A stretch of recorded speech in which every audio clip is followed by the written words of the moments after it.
Good afternoon. Welcome to the Senate Judiciary Committee. We're starting off with a slow, easy committee hearing for our first one of the 24th session. Thank you so much for joining us. I'm going to ask Senator Watson, since you kept me in an intense health committee today, before we had this Judiciary Committee, I asked you to start off with a word of prayer. What's your mic number? 13. Let's go to prayer. Dear Lord, thank you for letting us come together and have a true and honest discussion. Continue to look over us in our travels and bless us as we have discernment and follow your judgment, and please bless us just in general. In Christ's name I pray. Amen. Thank you for that. Since it is our first hearing of a new year, I'll take a second to introduce our staff, and if we could please quiet down the talking in the room. I was going to give that speech second. Let's start by introducing our staff. They've done a lot of work, and we started off with a hearing that, as of lunch, I think I had 4,000 emails today about this hearing, plus a little bit of written material and a lot of interest in what we're doing. It's their first one managing committee hearing for us. But Hannah Holcomb, administrative assistant that manages our office. Justin Lancaster, where's Justin? He is our legal aid this session at 2L at Georgia State Law. Christian Dent, Christian, stand up, an intern for us this year from the great county of Henry, joining us this session. From the Office of Policy and Legislative Analysis, our analyst this year is Patrick Love on the end. And last but not least, he always likes to weigh in on every single bill, Michael Walker, Legislative Counsel with us. And I think that Ben Huntington's also going to be helping out this year as well. So that's our team. I won't have our committee members all introduce themselves like the first day of school, but we all work together to make sure that we make this process as smooth as we can make it. Now, getting to that point, we have a lot of people here today, a lot of people lined up to speak for and against the bills on the agenda. We have an overflow room as well. And so I ask that as far as ground rules that we have, it's very, very simple. If you'll be respectful of everybody else in the room that's going to speak and that's sitting next to you, if you have a sign, if you have a phone, whatever you have, use common sense. Obviously, you can have that. You can record if you want to record something. You can take pictures if you want to take pictures. You can have a sign if you want to have a sign, but do not do that to intimidate somebody else in the room or you'll be asked to leave. Do not do any of that to intimidate any other representatives or senators in this committee. You'll be asked to leave. This is all about respect for each other. We have a very open process. That's what makes us different from other places in the world. And so we want to hear from you. We want to hear your thoughts on things. And a lot of folks have already weighed in with the thousands of emails and with the written testimony as well. We want to hear from you, but we will not do that if you're not going to respect other people who also want to speak. And so those are our very simple ground rules that we have today. I'm going to start by having, obviously, I guess we'll start with your bill, with House Bill 30. But before I do that, just so you know how this will work, we have sign-up sheets. I have one in front of me here. We did for and against each of these bills. And what we're going to do is we're going to have time blocks versus me limiting how long you will talk. We'll do 30 minutes for the bill for public testimony, 30 minutes against the bill for public testimony. And what I will do is we will have a clock that will run, and we'll start it every time someone's up here speaking. We'll stop it when you're done speaking. I'll also try to call upon the next two people that'll be speaking after the person up here, mainly because some people are in the overflow room or outside somewhere. And I'll ask you to walk over and get in line if you're in the other room to be let in by the doorkeepers so we can keep things flowing. If you're not good with those ground rules, please let me know now. Otherwise, that's what we're going to go with today. All right, we'll start with House Bill 30. This is at least the second. I can't remember if we had two hearings last year or not. Second hearing on this, a bill we considered last year in committee. We come back this year with a substitute. And so there are some changes to last year's bill. But because it's been a year, I will still ask you, Representative Carson, if you want to present the bill that we have in front of us, and then I'll turn it over once you're done. I'll also go ahead and let you answer questions as well. Turn it over to Senator Kennedy, who's going to be presenting the substitute today as well. So with that, the floor is yours. Thank you, Chairman Strickland. And I just wanted to say thank you to all the senators on this committee and the Senate as a whole. I know that we've been talking about this issue a lot, and this is the third year that this has been brought before this General Assembly. And so this is an important issue. It may not affect you personally, but it affects Georgia.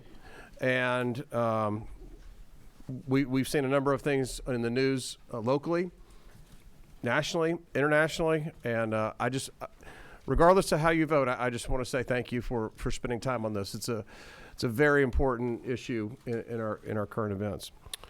House Bill 30, what this does is it codifies a definition of anti-Semitism and supporting examples per the Holocaust Remembrance Alliance definition. All this bill does is ensure that when analyzing the intent behind illegal discriminatory actions that target Jewish people, whether it involves a hate crime or other illegal discriminatory actions such as hiring and firing and lending decisions and housing, and there is an allegation that the action was motivated by anti-Jewish sentiment, then the relevant authorities consider this definition the world's most accepted definition of anti-Semitism. That's all it does, is provides a definition. You will see in the, I believe we're going to get to a language of the sub, but in that sub that has been worked on, I would say extensively, is a good word there. You'll see that this does not impact free speech whatsoever. You can see that in lines 29 through 34 of the sub. Why is this bill necessary? Bless you. Anti-Semitic incidents in Georgia have increased dramatically, I would say. Jewish identity itself is, I would say, complex, multifaceted. It's not like other races or identities where you can look at a color of someone's skin or where they're from or what have you. If you're Jewish, it incorporates aspects of religion, race, culture, national origin, and ethnicity. So there's so many different things that are multifaceted within the Jewish community who have come to know, as you can imagine, the past few years.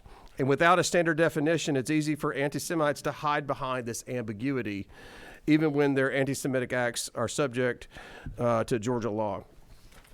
I want to point out a few other items. Mr. Chairman, I don't want to go exhaustively because we have talked about this issue. There is a letter of support that looks like this. It should be, Senators, in your packet.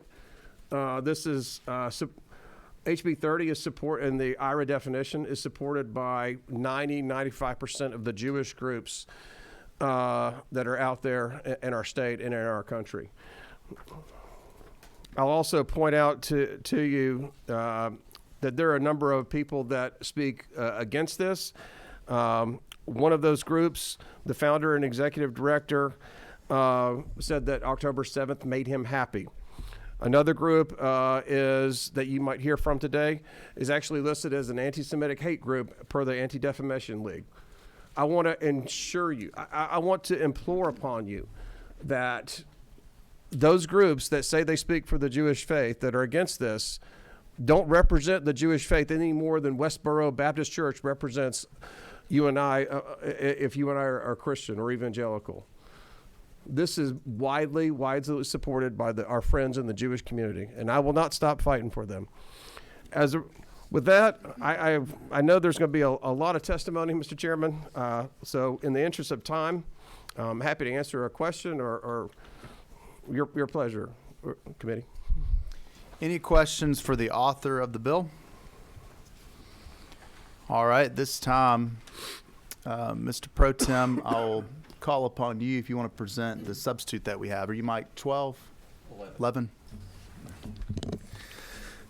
Thank you, Mr. Chairman, for your giving this bill and the substitute a chance to be heard today. I want to thank Representative Carson. Thank you for the work that you have done, and Representative Panich, the support that you have given this bill that really brings us to the point of where we are here today. This bill received a hearing last year, but it was late in the session, and because of some concerns that were raised, wanted to make sure that it was given due consideration because of the very reasons that were identified of just how significant and how important this bill is. So what this committee has the opportunity to do today is to recommend passage of a meaningful and effective bill that provides a guide for the government as to what anti-Semitism looks like. And let me repeat that, meaningful and effective. When I say this bill is meaningful, I mean that it is meaningful to the Jewish community in this state, which has been subjected to ever-increasing anti-Semitic harassment. And when I say this bill is effective, I mean that it is effective at requiring consideration of anti-Semitism when an agency of this state is carrying out its anti-discrimination duties. This bill does not upend laws that already prohibit discrimination, nor does it treat anti-Semitic forms of discrimination differently. What it does do, however, is send a message to bad actors that when they commit an already illegal act that discriminates against Jews in Georgia, we as a state provide law enforcement agencies with a resource that they can rely on to discern a type of discrimination that comes in so many different forms. Now, as an attorney and as a legislator who has the privilege of serving on this committee, I understand that defining amorphous concepts such as hate and discrimination can be an incredibly difficult task. Not only have legislators struggled with this, but even legendary jurists have thrown their hands up in frustration when trying to define what they see in front of them but can't easily describe it in legalese. To borrow a phrase from Justice Potter Stewart, quote, "I know it when I see it," close quote. The same goes for describing anti-Semitism. And I hope that each member of this committee knows anti-Semitism when they see it. I can tell you that Rabbi Bahar from Macon, who is with us today, who is the rabbi at Temple Beth Israel, knows it, and unfortunately she has seen it. Her congregation at our local synagogue in Macon was subjected to an effigy being hung by a noose this past summer. She has been personally terrorized, and members of her congregation have told me they are afraid to attend religious services. That fear is the antithesis of what our state and our country is all about. It's a credit to my community and communities across Georgia who came together to show strength in the face of such reckless and inexplicable hate as we saw this past summer. But you may say to yourself, this bill doesn't stop those terrible acts. Well, you're right. It doesn't. It doesn't stop people who come here holding such vile thoughts and designs like hanging an effigy of a Jew outside of a synagogue. But it just might deter their behavior and the conduct that could end up harming or harassing someone simply because they are Jewish.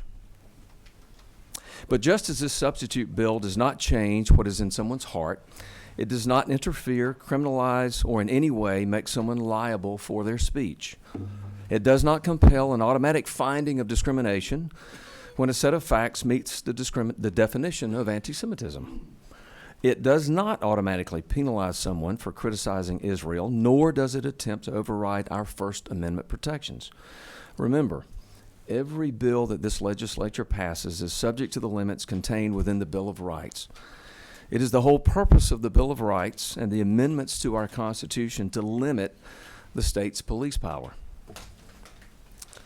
So the IHRA definition, which Representative Carson alluded to, that is present in the House bill as passed, is maintained in the substitute that I'm offering today. This committee had a lot of discussion last year about that definition.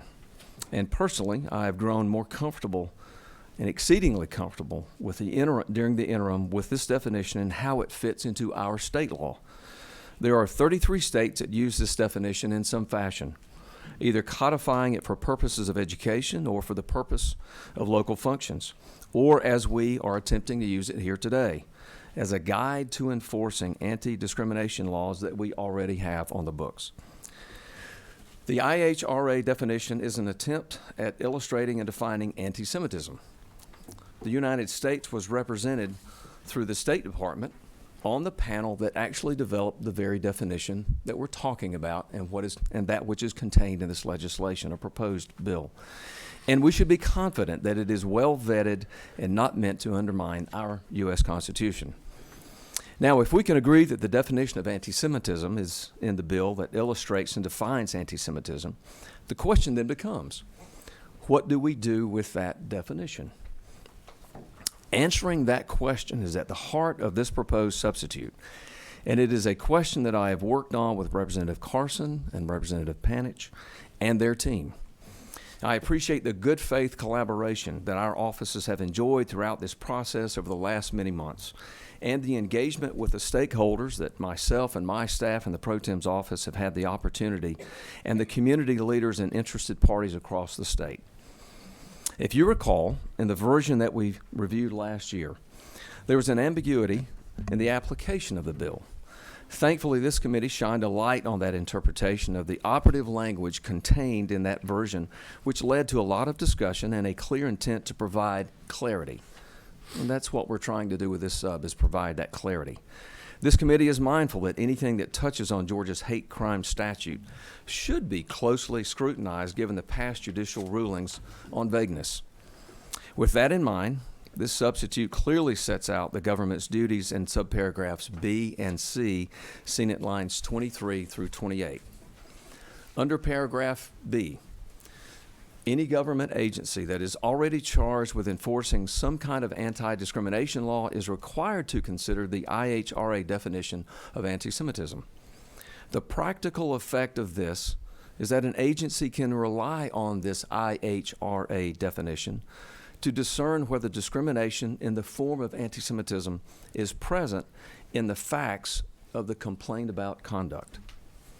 Secondly, you'll see in subparagraph C, it requires the state to consider the IHRA definition in determining whether a sentencing enhancement might be authorized. As you'll see at lines 27 of the substitute, there's a specific citation to the hate crime statute under our Criminal Procedure Code, which is Title 17. This is not an attempt to change the procedure for the hate crime statute, nor does it result in a change to that procedure. It also doesn't compel a trier of fact, which is either a judge or a jury, to automatically find a defendant guilty. This substitute respects the judiciary's role in developing our laws, and it respects the jury process.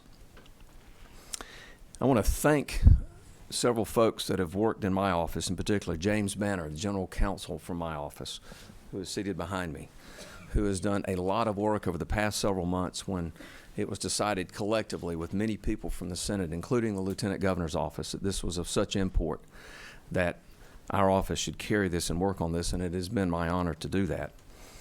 There are numerous materials and letters and file materials in your file in support of this effort. What I provided for you is the substantive differences in the substitute. Mr. Chairman, I'd be happy to take any questions, or I'm happy to pass the mic back to Representative Carson and Panich if you'd like. Thank you. All right. Any questions for Senator Kennedy about the substitute? And just so we're clear, we're working off of LC 491587S. Is that what you have, Senator Kennedy? Yes, Mr. Okay. Chairman, it is 1587S.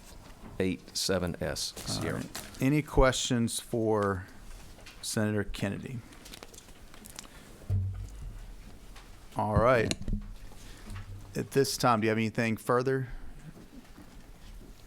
I just want to say again, thank you to Pro Tem and his team. They have, I assure the guests that are in this room, I assure you, that Senator Kennedy and his team have gone above and beyond on this, and I want to thank you. Chairman Carson, do you support the substitute that's been presented? I think it's very favorable. Okay. So it's something that we could... I think this is not just something that a lot of time has gone into, but it would be a very good. From the House side on our chamber, I can only speak for myself. I know I can speak for Esther. I think. That's kind of a yes. She's waiting to see what you're going to say next. If this is the version that is passed with no amendments, That's my question. I think my chamber will be very, very supportive. Okay. All right. Well, this time we will move to the public comment section of the committee. I do say I can't speak for House leadership, and there better are a backtrack number of now. us that have seen this. There are a number of us that have seen this and collaborated with the pro tem. Go check yourself when you might have gotten a text saying I wouldn't have said that. But from my standpoint and Esther's, it would be, we would thank the Senate, and we would look very favorably on this version. All right. Thank you. All right. With public comment, I'm going to start with the against because it's the sheet in front of me. What I'm going to do is I'm going to name 3 names at a time. And I'm going to ask you, if you are in this room, if you will stand in the on-deck circle if you're the second person or the third person. And if you're not in this room, if you'll come to the door, then a doorkeeper will let you in and let you get in the on-deck circle. We're going to start a clock once the first person starts to testify. And if you want to slide to the side somewhere, just to give some space. And we will run the clock for 30 minutes against and we'll 30 minutes for. If you want to waive your time, give it to somebody else, then just indicate that when I call your name and I'll call the next person on the list. So we're going to start with Sarah Hunt Blackwell, Megan Gordon, and Elise Cohen. Are those 3 individuals in this room? All right. Are you Miss Blackwell? All right. What about Miss Megan Gordon? Is Megan Gordon in the room? All right, Megan Gordon. And what about, is it Elise Cohen? I think that's the name. Okay, you're here as well. All 3 of y'all. And when you come up, the first 2 people wrote who they were with. Nobody else did. So if you will please, when you come up, have a seat and give us your name and tell us if you're with a particular organization, you're speaking on behalf of them, or if you're just here on your own behalf. So we'll start with Miss Sarah Hunt Blackwell. You can come on up here and have a seat. Good afternoon. Good afternoon. Excuse me. All right. The floor is yours. All right. Thank you. Good afternoon, Chairman and members of the committee. My name is Sarah Hunt Blackwell. I'm the First Amendment policy advocate with the ACLU of Georgia.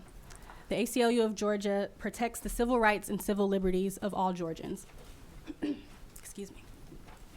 There is nothing more anti-democratic than silencing speech that's critical of government. And that's truly the crux of what this bill does. Before going any further, I'll first take time to acknowledge and appreciate this body's efforts to protect Jewish communities against targeted hate, especially as acts of anti-Semitism increase within the state and throughout the country. While the intention is laudable, sacrificing our First Amendment rights is rarely ever an effective solution for issues of racism, including anti-Semitism. HB 30 essentially duplicates existing anti-discrimination and hate crime law in Georgia with the added effect of punishing people for the content of their speech. As unsettling as it may be, hate speech is protected under the First Amendment. So codifying the IRA definition will not keep people from drawing swastikas or making disgusting statements about Jews. And voting against the IRA definition will not be a permission slip that allows offenders to skirt legal consequences. What codifying the IRA definition will do is chill protected speech and restrict political discourse. What we're talking about here is someone expressing their political position one day, then later having that expression increase civil penalties or the length of incarceration for later offenses. Our First Amendment protections simply do not support this. Threatening to enhance legal punishment because someone criticizes a government is a textbook example of chilling speech. The government may not silence speech it doesn't agree with, no matter how despicable that speech might be. The government may not over-criminalize political expression, no matter how polarizing a position might be. The First Amendment guarantees our right to have our own beliefs and express them freely without fear that they will later be used to justify punitive punishment. But for no other reason than the First Amendment of our Constitution, please vote no on HB 30. Thank you. Thank you. From here on, if any committee member has a question for a witness, please just push your button. Otherwise, I'll move on to the next witness. All right. Thank you. Thank you. Hunt Blackwell. Megan Gordon. Good afternoon.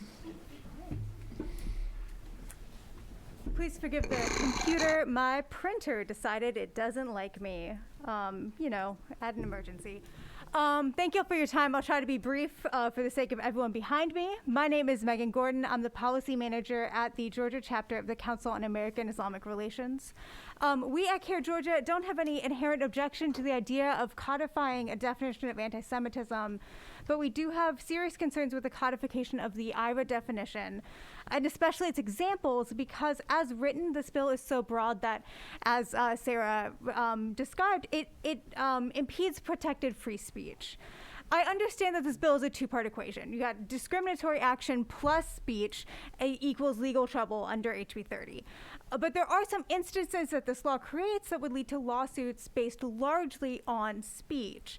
Largely in the areas where we're talking about civil non-discrimination laws. One good example of this is housing discrimination. So let me just dive into a hypothetical to illustrate one way this could easily play out.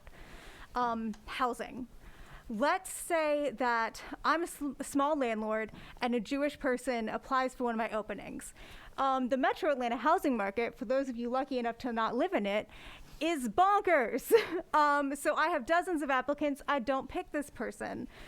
They don't know why, but they do see my Facebook posts where I am constantly calling Israel a racist state and saying all other terrible things about the state of Israel, which leads them to believe that I'm anti-Semitic, and that's the reason that I rejected their application to live in the home that I own.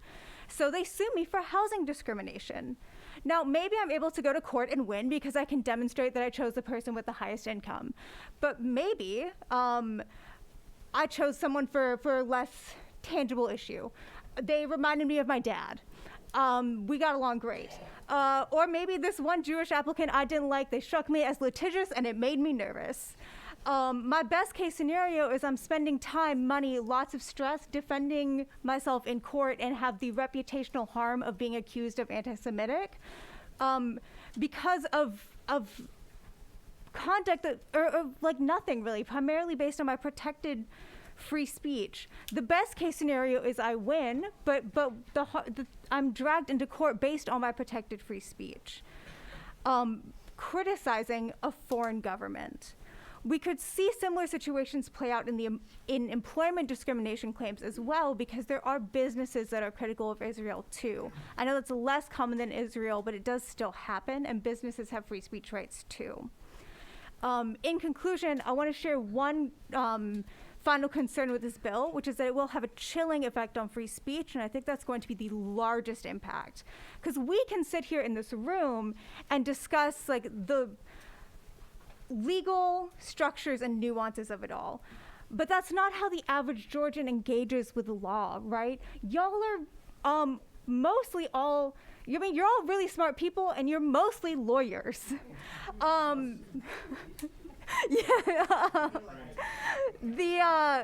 But for most Georgians, they're going to hear that their friend's brother-in-law's cousin's sister got sued because of something they said criticizing the state of Israel, and they're going to get sued and think that's illegal now. Is that the most accurate understanding? Maybe not. But that's how Georgians are going to perceive this law, and because of that, they're going to censor themselves, and it's going to chill politically protected free speech about a foreign government. So in conclusion, I would say protecting people from anti-Semitism is a goal worthy of pursuing, and I'm really glad that this body is doing that. This legislation is simply not the way to accomplish it, and so I ask y'all to vote no on HB 30. Thank you. All right. Thank you, Ms. Gordon. And while Ms. Cohen's coming up next, is going to be after her Marissa Pyle, Sig Giordano, and Yara Manasra. If those other three will please stand if you're in the room or come to the door, you will be next. And we have 23 minutes and 31 seconds still remaining. No The pressure. floor is yours. No pressure, Ms. Cohen. Good afternoon. My name is Dr. Elise Cohen. I'm a Sephardic Jew from Atlanta, an anthropologist, Jewish and Middle East studies educator, scholar, activist, and writer. I've seen some of you before. There is no need for a bill in Georgia law to define anti-Semitism, especially because there is no consensus by Jewish people in organizations to do so, and the controversial IRA definition could not highlight that more. HB 30 is not about addressing anti-Semitism, but weaponizing it. As Kenneth Stern, lead drafter of the definition, said to chill free speech, specifically around criticism of Israel, protecting Israel from accountability. The push to codify this non-legally binding working definition is one long list of ways that some in our Jewish community organizations have tried to stifle free speech related to Israel for decades. The extent some will go to silence conversation and critical speech on Israel is included in these personal examples. Boycotting and pressuring Borders Bookstore for hosting a Palestinian history professor's lecture and exhibit on the Nakba, the Palestinian catastrophe, and his family's history, calling it anti-Semitic. Pressuring educational institutions to cancel programs with Israeli and Palestinian and American activists, and a rabbi speaking about Palestinian home demolitions, land confiscation, Israeli settler violence, claiming they are anti-Semitic. Being dragged out of a synagogue in a headlock by security in front of my Jewish community here, recognizing me as an activist critical of Israeli policies. Pressure on the university where I was teaching not to renew my contract, though I was the only Jewish studies professor, calling me anti-Semitic and anti-Israel. These attempts to chill free speech and the acceptable violence is a direct result of some Jewish organizations wanting to shut down critical speech of Israel. We must talk about the 60-plus discriminatory laws that primarily affect the rights of Palestinian citizens, as well as Israeli racist practices and policies that target Middle Eastern and African Israeli Jews and non-Jewish asylum seekers. We must talk about Israeli leaders calling for full Palestinian expulsion, the destruction of Gaza, the case of genocide brought to the International Court of Justice against Israel, Israeli settler and state violence against Palestinians, massive Israeli protests against the Israeli government's dismantling of the judiciary. These are all facts, and they have contexts. These things should ring an alarm bell by which to rethink codifying a definition that uses examples that would limit or chill free speech about Israel or any other country. Each iteration and redefinition of anti-Semitism amps up the crackdown on free speech, specifically when critical of Israel. What sticks with me here is in our Capitol. Representative Carson's words on the House floor, a sponsor of HB 30, he got up on the floor and said, quote, "There's a loud group of, quote, unquote Jews that are opposing this because they support Palestine. They do not support Israel and the Jewish people," unquote. Why is the sponsor of the bill, who says he supports a bill against anti-Semitism, telling a primarily Christian legislature that we are not Jews, questioning that we do not care about the Jewish people, which is untrue, or questioning our Jewish identities or delegitimizing our lived experiences as Jewish people? To then suggest that we do not care about our Jewish people is untrue, hurtful, and dangerous to us as Jewish people.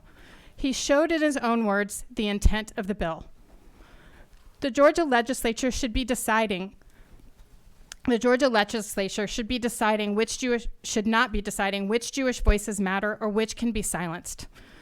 Not only is there no consensus on this controversial definition of anti-Semitism, but it exceptionalizes Jews and Israel, as we heard earlier. There is an active network of Jews and civil rights organizations pointing out the concrete harms done by referencing and using the IHRA definition. Sadly, some in favor of this bill, Christian and Jewish, are using the definition precisely to cause a chilling effect and to deter those who are critical of Israel, a fundamental right of free speech in our state and country. I urge you to vote no again on HB 30 in all its forms. Thank you for your consideration. Thank you, Dr. Cohen. All right, next up, Marissa Pyle. Good afternoon. Good afternoon. My name is Marissa Pyle. I'm here in my personal and individual capacity as a Jewish Georgian, and I ask you not to pass HB 30. This bill will not keep us safe. I am telling you as a Jewish person that HB 30 does nothing to protect me. What it does do is weaponize attacks and hatred against my own community and to silence Palestinian and Muslim Georgians, making threats against me somehow more important than threats against my own neighbors and implying that my safety can only come at their expense. Making other people less safe does not help me. HB 30 would have done nothing to prevent the bomb threat that my synagogue received when I was in high school, when we had a Holocaust survivor speak. and it would have done nothing to prevent my family from being stalked by a violent neo-Nazi for 3 years.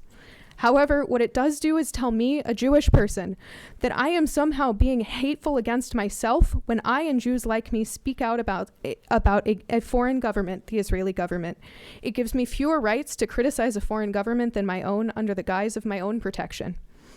It also legitimizes the barrage of genuinely anti-Semitic vitriol that I and many other Jews have faced for being outspoken. One of the lead sponsors of this bill has compared me and others to Nazi collaborators for my opposition of this bill and said that I am myself a fake Jew.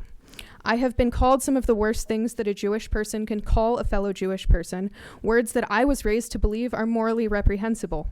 I have been compared to workers at death camps and said that I am worse. How much clearer can we be that this is not for me or my community's safety? These are things that I would never dream of saying against a fellow Jewish person, no matter our disagreements, because they are things that genuinely put us in danger. They have spurred death threats against me, and this bill, ironically, has already made me less safe. In closing, I want to state loudly that my safety as a Jewish Georgian comes when my neighbors are also safe. It comes when my Palestinian friends feel empowered to use their rights as equally as I use my own. It comes when Jews and Muslims are equally protected from white supremacists who target both of our communities. It does not and can never come from HB 30. Please vote against this bill. All right, thank you, Ms. Powell. Next, we have Sig Giordano. Good afternoon. Good afternoon. I'm speaking as a Jewish Georgia voter. I'm named after my great-grandfather Sigmund, who died in the Sachsenhausen concentration camp in 1942. My grandparents were the only surviving members of their families. They met the next year in Theresienstadt, a concentration camp in what was Nazi-occupied Czechoslovakia. It should go without saying that understanding and fighting anti-Semitism is close to my heart. Without a doubt, anti-Semitism was the logic that allowed the Nazi Holocaust of Jewish people in Europe to happen. Even without formal legislation like we are discussing today, this is the reason that the claim of anti-Semitism has so much power. In the years after the end of World War II, public opinion changed, and worldwide people agreed that what my family and millions of others suffered was unacceptable and could never happen again. So when someone calls someone or some act anti-Semitic, they are drawing on the horror of that time. What this means for me is that when someone claims something is anti-Semitic or calls someone an anti-Semite, they are using the literal murder and discrimination that my family experienced to shame someone else. Now, if this was about to happen again to Jewish people, if we were on the verge of another Holocaust against Jewish people, then it would be quite appropriate to sound the alarms. But this is not our reality. This is not the way it is being used. This bill is essentially putting into law a definition that has been interpreted by the very body that created it through their definition, through their examples, as mostly having to do with people who criticize Israel. Quite frankly, the misuse of anti-Semitism to shield a country from criticism and accountability is insulting and offensive to my family and to me. I and many of my family members are Jewish people who are anti-Zionists. Israel is not our homeland, and the Zionist project for us is illegitimate. We believe we have the right to speak out and share this point of view. There are millions who agree with us, Jewish and non-Jewish people alike. Our voices deserve to be heard. Anti-Zionism is not anti-Semitism. In fact, I believe that Moritz Steinschneider, who was the first person to ever define and use the term anti-Semitism in 1860, would agree strongly, because he himself was anti-Zionist. There have always been anti-Zionist Jews. I ask you today to not allow those with the political goal to defend the country of Israel to belittle and abuse the memory of my ancestors who died from rampant anti-Semitism. Please vote no on HB 30. All right, thank you. Yara Manasra, I may be saying your name wrong. Are you in the room? It's Manasrah. If they come to the door, I'll call upon them next. So the next three we have, with 14 minutes left, Julia Falcone, Luma Unick, and Asim Javad, or it's Javed. I apologize, I'm saying your names incorrectly. So we'll start with Julia. Is it Falcone? Yes. Okay, come on up. Good afternoon. Good afternoon. The floor is yours. Thank you. Hi, my name is Julia Falcone, and I am a Jewish citizen of the state, and I'm a voter, and I am here to speak out against the passing of HB 30. By failing to distinguish between anti-Semitism and criticism of Israel, the IRA definition of anti-Semitism conflates Judaism with a pro-Israel ideology. Pro-Israel and Zionist ideology does not represent me, and not just a product of the current times. This definition did not represent the American Council for Judaism, an organization founded by rabbis in the 1940s that loudly opposed Zionism, nor the rabbis that penned the anti-Zionist Pittsburgh Platform in 1885. As long as Zionism has existed, there have been Jews in the United States that have vigorously opposed it, and it is for these reasons that I urge the committee to reject the IRA definition of anti-Semitism.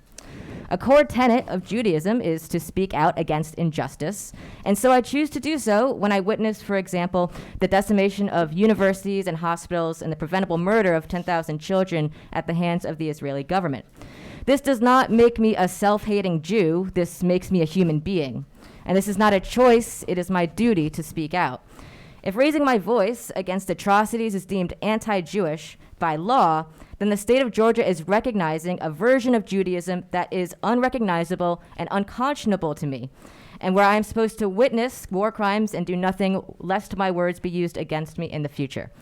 This bill will not curtail anti-Semitism. In fact, it will actively harm the Jewish community in Georgia, and I urge you all to reject this bill. Thank you. All right, thank you. Next, Luma Unick. Good afternoon.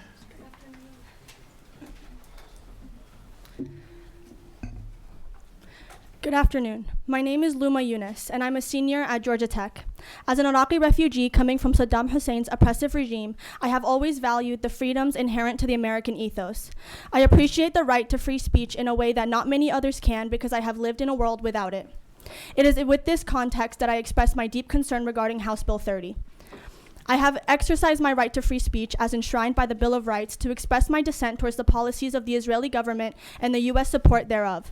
It is crucial to clarify that my stance against the Israeli government is strictly political and in no way reflects my any sentiments towards the Jewish community, many of whom I am privileged to be sharing the stage with today. As a family who has tenants, the notion that a decision to possibly decline a Jewish applicant for reasons outside of their ethnic or religious background could be construed as discriminatory, and that my vocal political stances could be leveraged against us in a legal context is profoundly distressing. The prospect that the very words I speak today might be turned into a tool for litigation against myself or my family members is antithetical to the values of free speech and justice. This scenario presents a disregard for my constitutionally protected rights, but also inaccurately conflates my criticism of Israel with anti-Semitism. Such a misrepresentation is not only false, but also harmful, as it undermines the fundamental distinction between political discourse and ethnic and religious discrimination, one that poses a significant threat to the principles of not only free speech, but fair debate, essential to a democratic society. Honorable committee members, I implore you to reflect on the inconsistencies this bill introduces. It is essential to recognize that the Israeli government does not embody the views of every Jewish individual in America, as evidenced by those gathered here today. The question then arises, why should a political stance be granted precedence over the constitutional rights of American citizens? The notion of penalizing criticism of a foreign state while allowing unrestricted critique of our own government is contradictory, unprecedented, and alarming. I urge the committee to reconsider the implications of this bill on our democracy. Thank you. All right, thank you. Next, we have Asim Javed, and then on deck, we'll have the next three with, it was right at 10 minutes remaining. Nadia Beyzadeh, Kareem Rosshandler, and Jill Winner. Next three. All right. Good afternoon. Good afternoon. Almost good evening, not yet. Good afternoon, esteemed members of the committee. My name is Asim Javed, and I'm a senior community organizer with Georgia Muslim Voter Project, a nonprofit org dedicated to empowering American Muslims in exercising their civic rights. Today, I stand before you to express our opposition and deep concern with HB 30.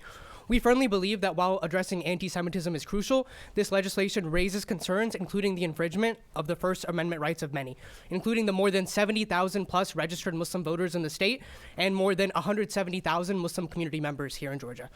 HB 30 uses the IRA definition of anti-Semitism and its examples with the aim of providing an understanding of anti-Semitism to be used to indicate discriminatory intent. We assert that this definition, as currently adopted, stifles our First Amendment rights by censoring any criticisms of Israel and any attempt to advocate for Palestinian liberation and self-determination.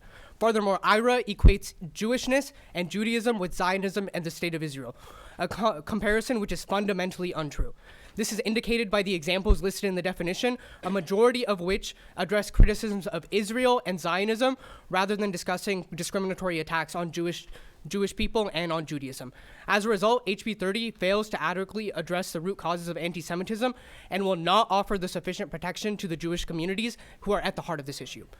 If passed, will HB 30 set a precedent for similar bills to be introduced to safeguard other protected classes against discrimination? Both across the country and here in Georgia, we have seen an unprecedented rise in Islamophobic rhetoric and attacks directly against Muslim community members. From teachers threatening to attack Muslim students to established community members and business leaders being threatened with doxing for expressing their beliefs, this is a widespread issue.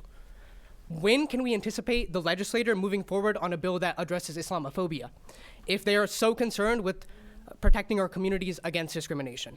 In conclusion, JMVP strongly opposes HB 30, and we urge Georgia lawmakers to consider our aforementioned concerns and ensure that any legislation upholds our fundamental right to free speech. Thank you so much for your consideration. All right, thank you. There's still 8 minutes and 15 seconds left. Nadia Beyzadeh, can you tell us how to say it correctly? Sure. I'm Nadia Behizadeh. Whoa, I'm an associate. You were fine. All right, An good associate professor of literacy education in Atlanta and a union member with United Campus Workers. I'm speaking on behalf of many university faculty across Georgia, as well as K-12 educators. We are greatly concerned about how HB 30 seeks to adopt the IRA definition of anti-Semitism and how this definition will negatively impact academic freedom and free speech from elementary schools to universities. A major problem is the vagueness and contradictions within the language by IRA. After providing the definition, the IRA website then offers a preface to the examples of anti-Semitism that starts with this statement, and I quote, "Manifestations might include the targeting of the state of Israel, conceived as a Jewish collectivity." End quote. The next sentence reads, quote, "However, criticism of Israel similar to that leveled against any other country cannot be regarded as anti-Semitic," end quote. So there's a contradiction here. If one targets the state of Israel in some way, it is anti-Semitic. But criticism is okay if it's similar to critiques leveled against other countries. How will this be determined? Regardless of intent, the impact of adopting the IRA definition will be to inhibit free speech and undermine the accurate conveyance of information. When teaching the Georgia Standards of Excellence for Social Studies, which, for example, in the 7th grade includes the geography of the Middle East, including Israel and the West Bank, teachers may choose to skip this standard because of this legislation. Instead of providing the next generation the opportunity to think critically and deeply with the support of caring, knowledgeable teachers about the historic and current tensions between Israel and Palestine, students will have their education undermined by this legislation. The reason teachers might not teach the standards is understandable, considering their desire to keep their jobs. It's because this vague definition will make them fear being accused of anti-Semitism, even if they are accurately representing history and current events in the region. This is absolutely unacceptable. Students in Georgia have the right to a robust education that prepares them to be civic leaders in this country and that prepares them to communicate to their legislators their stance on appropriate foreign policy. From an educational standpoint, passing this bill will negatively affect the education of students across the state and the working conditions of teachers and teacher educators. I urge you to not pass HB 30. Thank you. All right, thank you. Next, we have Kareem Rosshandler. Good afternoon. Good afternoon, Chairman Strickland and members of the Senate Judiciary. My name is Kareem Rosshandler, and I'm speaking here today as a history teacher, unaffiliated. As many have stated, the IRA working definition of anti-Semitism, albeit quite vague, is not particularly problematic. However, many of its 11 examples of expressions of anti-Semitism are very problematic. One of the more bizarre examples is number 10, quote, "drawing comparisons of contemporary Israeli policy to that of the Nazis." You might ask, what on earth do Israeli policies have to do with everyday life in the state of Georgia? Israel is a foreign entity, and we are concerned with protecting our local communities. But more generally, you can see how badly this will bode for free speech and First Amendment rights. Leaving aside history class, which are filled with historical comparisons. Let's take a brief look at congressional statements. In April of last year, Texas Representative Michael McCall said, quote, "Then we had Hitler, and today we have Putin and Chairman Xi." In October of last year, California Representative Kevin McCarthy said, quote, "A lot of actions that Putin takes are very similar to Hitler." In 2007, California Representative Dana Rohrabacher likened Myanmar's ruling military junta to, quote, "Nazi criminals." We can see that these congressmen comparing foreign states' policies to those of the Nazis, tasteful or not, nothing about their comparison suggests they harbor any hate for the Chinese, Russian, or Burmese communities in the United States. So on what basis could we consider a person anti-Semitic for drawing this comparison to any country, including Israel? If this IRA definition were to be passed here today, it would not only limit the way we can talk about Israel, but also open the door for every community to work this example into its own definition of racism. This shields foreign governments from criticism, but does nothing to protect any of our communities in the U.S. This is not only our opinion, but also that of Kenneth Stern, the chief drafter of this IRA definition in 2004. In very powerful terms, he said, Jared Kushner, the president's son-in-law and special advisor, wrote in the New York Times that the IRA definition, quote, "makes clear that anti-Zionism is anti-Semitism," end quote. Stern continues, "I'm a Zionist, but on a college campus where the purpose is to explore ideas, anti-Zionists have a right to free expression. I suspect that if Kushner or I had been born into a Palestinian family displaced in 1948, we might have a different view of Zionism. And that need not be because we vilify Jews or think they conspire to harm humanity. Further, there's a debate inside the Jewish community whether being Jewish requires one to be a Zionist. I don't know if this question can be resolved, but it should frighten all Jews that the government is essentially defining the answer for us." End quote. Again, these are the words of the man who drafted the IRA definition that's on the table today. As a teacher, I always ask my students to make sure their evidence matches their argument and that they remain true to their message. Many of the examples provided by the IRA definition, like the one I read, bear no relation to anti-Semitism. Instead, they provide political cover for a foreign entity and have a chilling effect on free speech. I urge you not to adopt House Bill 30 and instead combat anti-Semitism and other forms of racism through bills that truly reflect Georgia's needs. Thank you very much. All right, thank you. And last, we have Jill Winner. There's a little over a minute left, but I'll let you close this out, and then we're going to move on to those that are for the bill.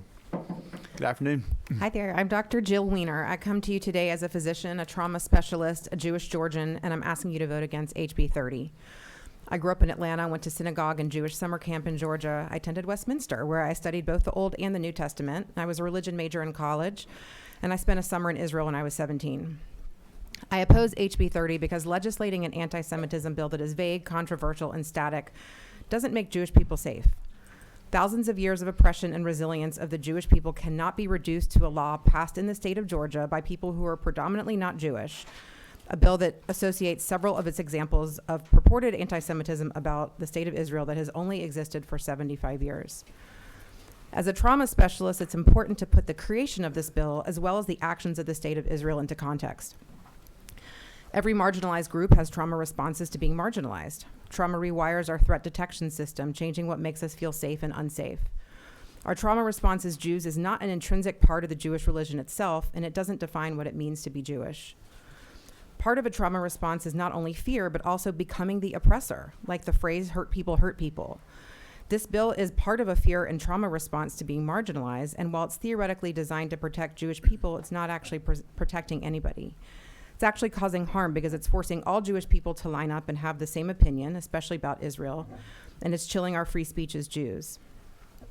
The IHRA definition in bills like HB 30 cause silencing and fear, turning Jewish people as a whole and the threat of anti-Semitism into an oppressor, legislating what Jewish people and non-Jews can or cannot say about the state of Israel, like not being able to call Israel racist.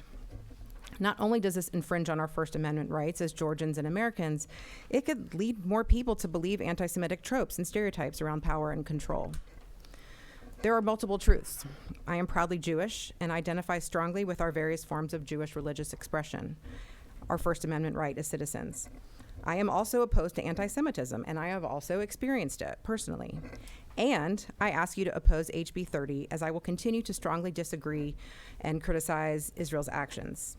However, I choose to do that as my right as a citizen, and I should not have to feel fear in doing so. Thank you for consideration. Thank you.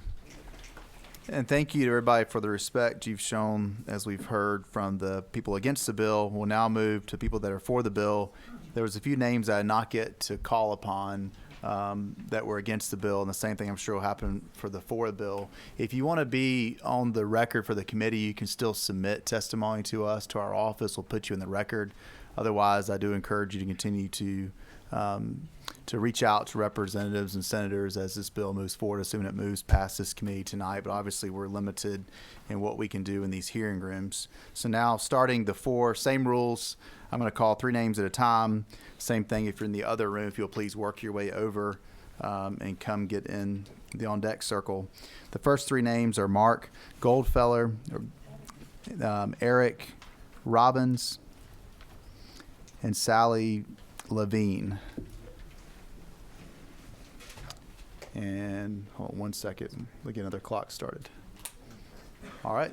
Good afternoon. Good afternoon, Mr. Chairman, members of the committee. It's good to see you again. I just want to start by clearing up a few things we just heard. First, IRA does not conflate Zionism and Judaism. It recognizes that Jews, even Jews who don't like Israel, are often attacked because of a real or a perceived connection to the state of Israel. The speaker from the ACLU is simply wrong on how the First Amendment works. The United States Supreme Court in Wisconsin versus Mitchell unanimously ruled that, and I quote, "The First Amendment does not prohibit the evidentiary use of speech to prove motive or intent. That is how anti-discrimination laws work. If, for example, a person used the N-word and then attacked a black person a day later, of course you would look at their previous use of speech to determine intent." The Supreme Court also said that does not consider that to be the chilling of speech. They said, quote, "We find no merit in this contention." The care person is wrong in her hypothetical for two reasons. First of all, criticizing Israel is not anti-Semitism. That is actually in the definition. It's important to read it. Number two, could a crazy person misunderstand this law and bring a frivolous lawsuit? Yes, and the IRA definition would be an excellent defense for that person to get that lawsuit thrown out. I want to comment on Representative Carson's comments on the floor last year because they got a lot of attention. At the end of the session last year, a group called Jewish Voices for Peace sent an email listing dozens of organizations that they claimed were Jewish organizations that were against this bill. We looked into it, and over 90% of the organizations were not Jewish in any way, manner, shape, or form. It was a lie. And so Representative Carson's comment was these so-called Jewish organizations that were against that bill. That was what he was referring to. Why is Holocaust inversion particularly painful for the Jewish community? There are 6 million reasons, and 1 million of them were children. We don't have time to get into it now, but again, you can call a Jewish person a Nazi. You just can't then attack them for it. The speakers seem to have missed the fact that you have to commit unlawful conduct. Look, we could talk about all the statistics that we want to, about the rising rates of anti-Semitism, but you know that already. We could explain what the bill does, but Senator Kennedy did that already. I want to tell you something you might not know. This is our third year doing this, and unfortunately, none of our hypotheticals are theoretical anymore. You've probably heard about the harassment of Jewish students, but you probably don't know about the trespassing, the vandalism, and the destruction of property that Jewish students are experiencing at unprecedented rates. You might not know that at UGA, a group attacked a Jewish student, threw him to the ground, threatened to kill him and his family and other Israelis. The kid is not Israeli, he's just Jewish.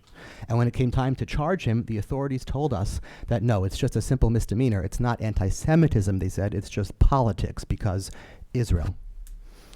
In practice, what that means is he was back on campus with his victims just a couple of days later, feeling mighty empowered to do whatever he wanted to do. And that's why you haven't heard these things. It's because Jewish students are now afraid to report them. Look, in theory, Jews should be easily covered by existing anti-discrimination laws, but in practice, they are not. This has never been about Jewish exceptionalism. It has always been about equality, and this has nothing to do with any other community. Anyone can say whatever they want, however abhorrent, about Jews or the Jewish state. This is about protecting our community. Look, this is not about politics, okay? We just don't want our children to get hurt. Thank you for your consideration. Thank you. Next, we have Eric Robbins.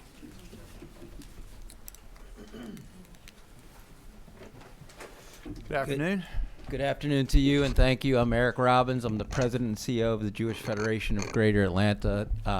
Jewish Federation of Greater Atlanta is the largest Jewish organization in the state. We represent mostly the probably 150,000 plus Jews in Atlanta.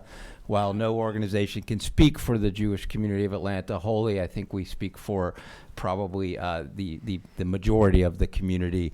And one thing I will say is that I think Representative Carson said 95%. I will tell you probably closer to 99.9% of this community supports the passing of this bill and needs the passing of this bill. I appreciate those that spoke against it, especially those of the Jewish faith, and I respect them for their commitment to the faith, but they represent a very small group. Most of them are probably in this room. This is an important bill to pass. The Jewish Federation is responsible for fundraising for our community. It's responsible for planning, not just for the current community, but for the future of our Jewish community. We have been in existence for over 100 years. We also oversee security of this community, and it sickens me how much money we now have to spend for security in this community and the amount of time and energy. And I don't know how often you've driven around Atlanta, but you'll recognize our institutions because they now have gates. They have police officers, they have security, and the threats are real, and it's very unfortunate.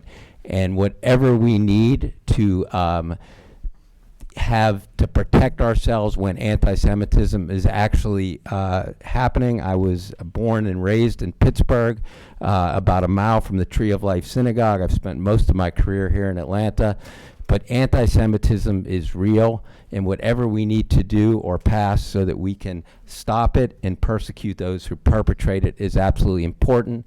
I stand here for you today, speaking for the Jewish Federation of Greater Atlanta, speaking for what I believe to probably be the absolute majority of this Jewish community, to say that we are in favor of this bill as it currently stands. And as you know, this bill has been put in place in over 1,000 other situations. So this is the gold standard against anti-Semitism, and we're in complete support of it. Thank you for your time. All right, thank you. And as Sally Levin comes up, the next three will be Pastor George Morrison, Darius Jones, and Chaim, and I cannot read the last name, with the Jewish Student Union is maybe Neiditch. Okay, next three. All right. Okay. Good afternoon. Good afternoon. Hi, good afternoon. Thank you for giving me this opportunity to speak. I'm Sally Levine. I'm the Executive Director of the Georgia Commission on the Holocaust, and I'm also a teacher fellow for the United States Holocaust Memorial Museum. I do a lot of teacher training, and I had been in the classroom for over 20 years before I've ended up in this position. Number of things I want to share with you today. I think that the Holocaust has a lot of lessons for us to look at as we evaluate HB 30 and why it's important. I hope that we're going to adopt HB 30 from the International Holocaust Remembrance Alliance. That's what IHRA stands for. Anti-Semitism cannot be allowed to thrive when it grows unchallenged. In Nazi Germany, the government implemented anti-Semitic laws and used propaganda incrementally. Everything they did was legal. It was part of the legal system of Nazi Germany. These laws reflected the anti-Semitic ideology of the government. Experiencing little opposition by ordinary Germans, the Nazi government was emboldened to increase their propaganda and their restrictions and laws against their Jewish population. Ultimately, as we all know, this ended in violence and mass murder. Laws reflect who we are. They reflect our beliefs and our values. In opposing and identifying anti-Semitism, we emphatically state here in Georgia who we are in the face of the rising anti-Semitism we're experiencing today. In our democratic society, we must not stay silent. We must not tolerate hate, racism, and anti-Semitism. Making Jews collectively responsible for the actions of an individual or a government or group is anti-Semitism. Making dehumanizing comments about all Jews, invoking stereotypes and conspiracy theories, that's anti-Semitism. Attacking all Jews for Israel's policies is anti-Semitism. Holding the state of Israel to a different standard than we hold other countries, that's anti-Semitism. But also, denying the Holocaust or distorting Holocaust history, that's anti-Semitism too. To stand against anti-Semitism, we must agree on what it is. Ambassador Deborah Lipstadt, who is our special envoy to monitor and combat anti-Semitism from Emory University, she supports the IHRA definition of anti-Semitism, and she has explained that it is a message that we take anti-Semitism seriously. She wrote that action starts with understanding. HB 30 helps us to provide that understanding and that framework. I hope you will support HB 30. Thank you. All right, thank you. Next, Pastor George Morrison. Good afternoon. Good afternoon.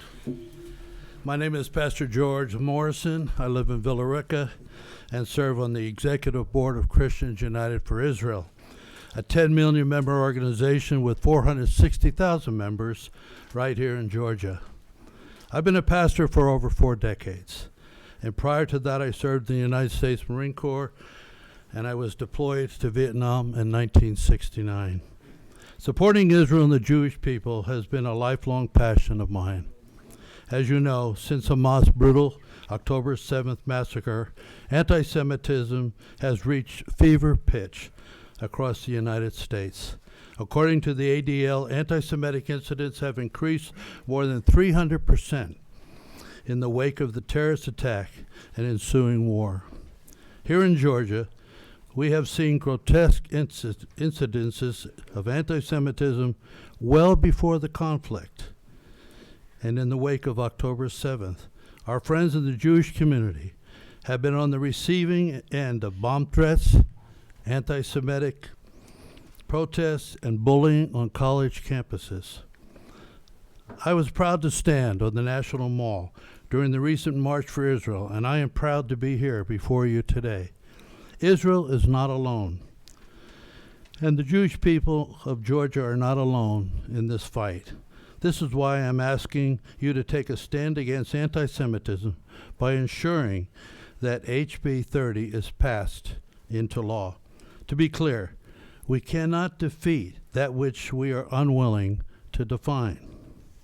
40 countries have adopted this definition, as have 33 states across the nation and the federal government. The definition enjoys widespread bipartisan support, as evidenced by its use in successive U.S. administrations. It is past time for Georgia to acknowledge the importance of IHRA definition as a tool for combating anti-Semitism. Thank you for your time. All right, thank you. Next, we have Darius Jones. Good evening. Good afternoon, esteemed members of the Georgia General Assembly. My name is Darius Jones.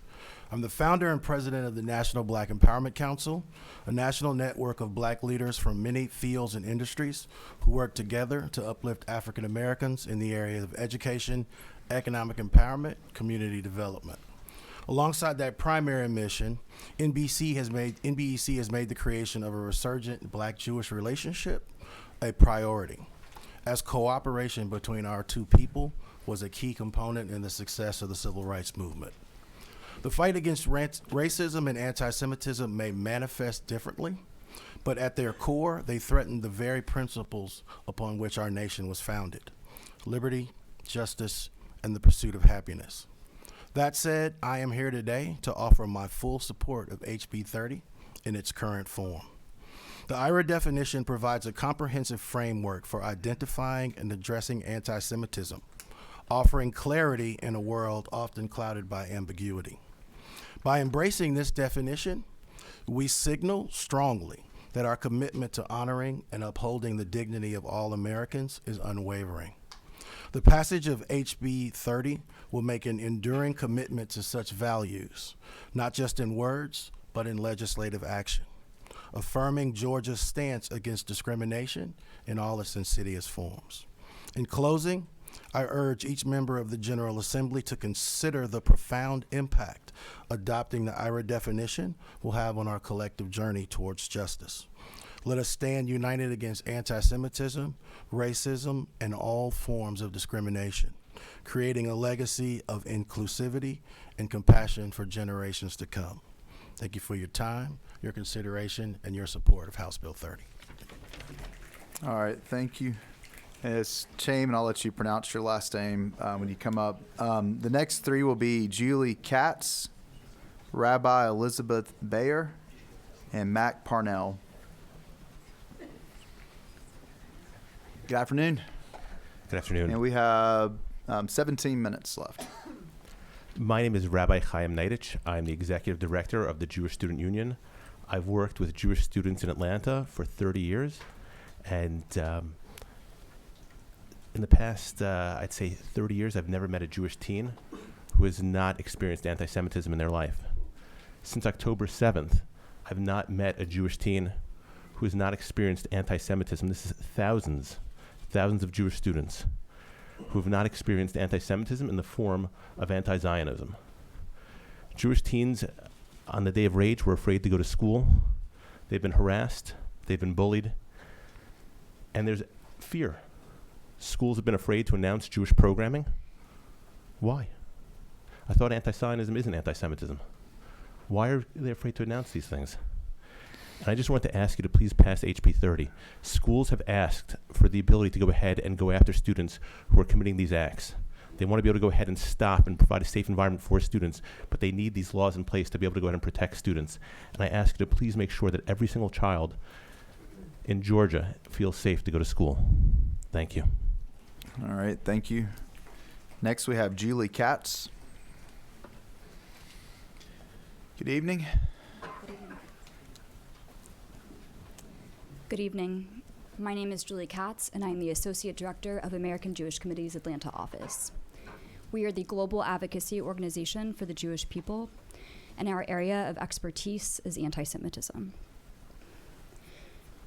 Senator Kennedy, when he was explaining the amendments to the bill, touched on the fact that law enforcement needs this as a tool.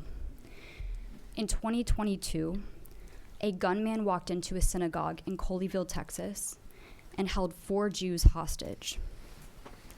The reason for doing so is because there was a terrorist in a prison a few miles away, and he thought that he could utilize the situation to use Jewish control and power to get this terrorist released. When the FBI released their first statement about what was happening, they said that this gunman was not motivated by anti-Semitic intent. The tropes of Jewish control and power are some of the oldest anti-Semitic tropes in the book. So if the FBI, one of the most important law enforcement agencies in our country, was unable to identify anti-Semitism in this scenario, it speaks volumes to why this is needed. And why IRA specifically? IRA was compiled by experts who had spent their entire professional lives studying and combating anti-Semitism. And the IRA definition, along with the accompanying examples, help to provide context for all of the different ways that anti-Semitism can manifest, because anti-Semitism is oftentimes not simple. Anti-Semitism is complex, and it's coded, and it's based on conspiracy theories. And that's why it's so important to have not only a definition, but this definition, the gold standard. In a time period where anyone's opinion can be regarded as fact, I urge you to consider the experts and to trust the experts on this critical issue for our community. Please support HB 30. Thank you. All right, next we have Rabbi Elizabeth Bayer. Good evening. Good evening. Ladies and gentlemen of the Senate Judiciary Committee, as a rabbi in Macon, I stand before you not just as a religious leader, but a fellow citizen. In the South, we take our pride in our shared Judeo-Christian values that underpin the very fabric of our society. These values, rooted in family, faith, and the American dream, are the bedrock of our communities. However, my journey as a rabbi has not been without its challenges. I, like many others, have experienced the sting of anti-Semitism. Outside of my congregation this very summer on June 23rd, a Jew was hung in effigy as my congregation was arriving for Shabbos services. Those same protesters walked around, stepping on an Israeli flag and chanting Nazi slogans at me while I looked out from my congregational windows at them. Later that day, I received lewd and inappropriate pictures sent to my cell phone. Flyers were left around the neighborhood of my congregation and around Warner Robins, just to the south of me. The very next day, on June 24th, there was a physical confrontation between protesters who were there for a peaceful protest of healing and those same Nazis who had been at my congregation the previous evening. What happened that day did not end that day. In fact, flyers were sent around the Beals Hill neighborhood on August 29th and again on October 24th. On September 19th, I received to my professional email account, not the general congregational email account, an email which read, "Do not trust Jews, question them everywhere in city council meetings, in front of their synagogues, in front of their children, in front of their homes. It is time for all of us to push back against Jewish supremacy and confront them once and for all. We must put an end to their lies, diversionary tactics, and hate," end quote. And then on December 18th, my congregation received a bomb threat. And we were part of over 400 Jewish facilities that received a bomb threat that weekend. It was part of a larger swatting event. We, the people of Georgia, stand united against bigotry and discrimination. Our diverse tapestry is woven with threads of resilience, understanding, and mutual respect. As we address anti-Semitism, let us fortify the bonds that make us strong. The bonds of family, the bonds of community, and the unwavering belief in a brighter future for all Georgians and all Americans. Together, we can reaffirm our commitment to a nation where the lamp of liberty shines brightly, dispelling the shadows of prejudice in the spirit of Southern hospitality. Let us foster a climate of understanding, embracing our differences while standing firm against the darkness of hate. Together, we can build a Georgia and America that exemplifies the values we hold dear and become a beacon of hope for future generations. From the very first president who wrote his letter to the Jewish community in Rhode Island, George Washington said, quote, "For happily the government of the United States gives to bigotry no sanction, to persecution no assistance, requires only that they who live under its protection should demean themselves as good citizens, in giving it on all occasions their effectual support. This country is a manifestation, therefore, of a vision that the prophet Isaiah wrote, for my house shall be called a house of prayer for all peoples." Thank you, and I encourage you to please vote yes on HB 30. Thank you for your consideration. All right, thank you. Next, we have Mac Parnell. And then on deck with 9.5 minutes left, Bethel Aaron Gahn and David Lubin and Rabbi Larry Serdnotswich. All right. Good afternoon, members of the committee. Thank you so much for your time and dedication to this issue and the thorough vetting of this bill that we have seen. We appreciate the time and the attention. My name is Mac Parnell. I'm the executive director of the Georgia Faith and Freedom Coalition. I come before you as a Christian today, but wholeheartedly in support of House Bill 30. I want to thank you again for your diligent work on it. It's an honor to be here, but it's also heartbreaking that we have to be. The Jewish people have faced persecution for millennia, and recent history has been no different. from the pogroms to the Holocaust and to the horrific attacks on October 7th. The Jewish people have faced unthinkable atrocities. And here at home, anti-Semitism is on the rise. You've heard the numbers, you've heard the statistics, but it's real. Georgia has the opportunity and responsibility to send a simple message. Not in our state. In November, in the aftermath of October 7th, I had the opportunity, the solemn opportunity, to lead a delegation of elected officials to Israel. We visited kibbutz Kfar Aza, which is about a mile from the Gaza border. And we saw the worst of humanity. Unthinkable tragedy. But let me be clear. October 7th was an attack in Israel, but it was an attack on the Jewish people.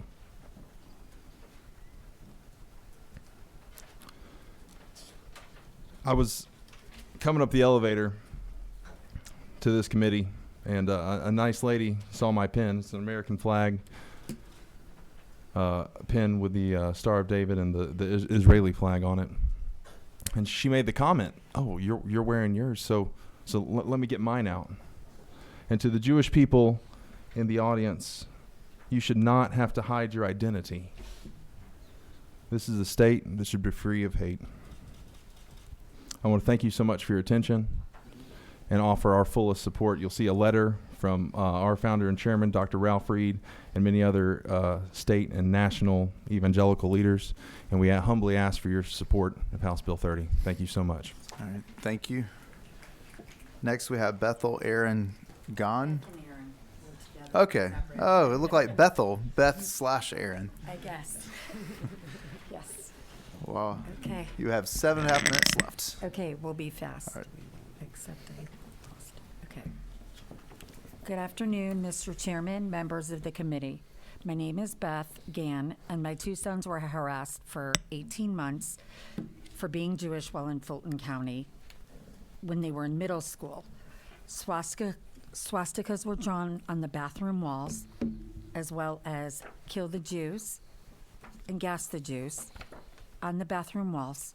The school's response was they did not know what anti-Semitism was.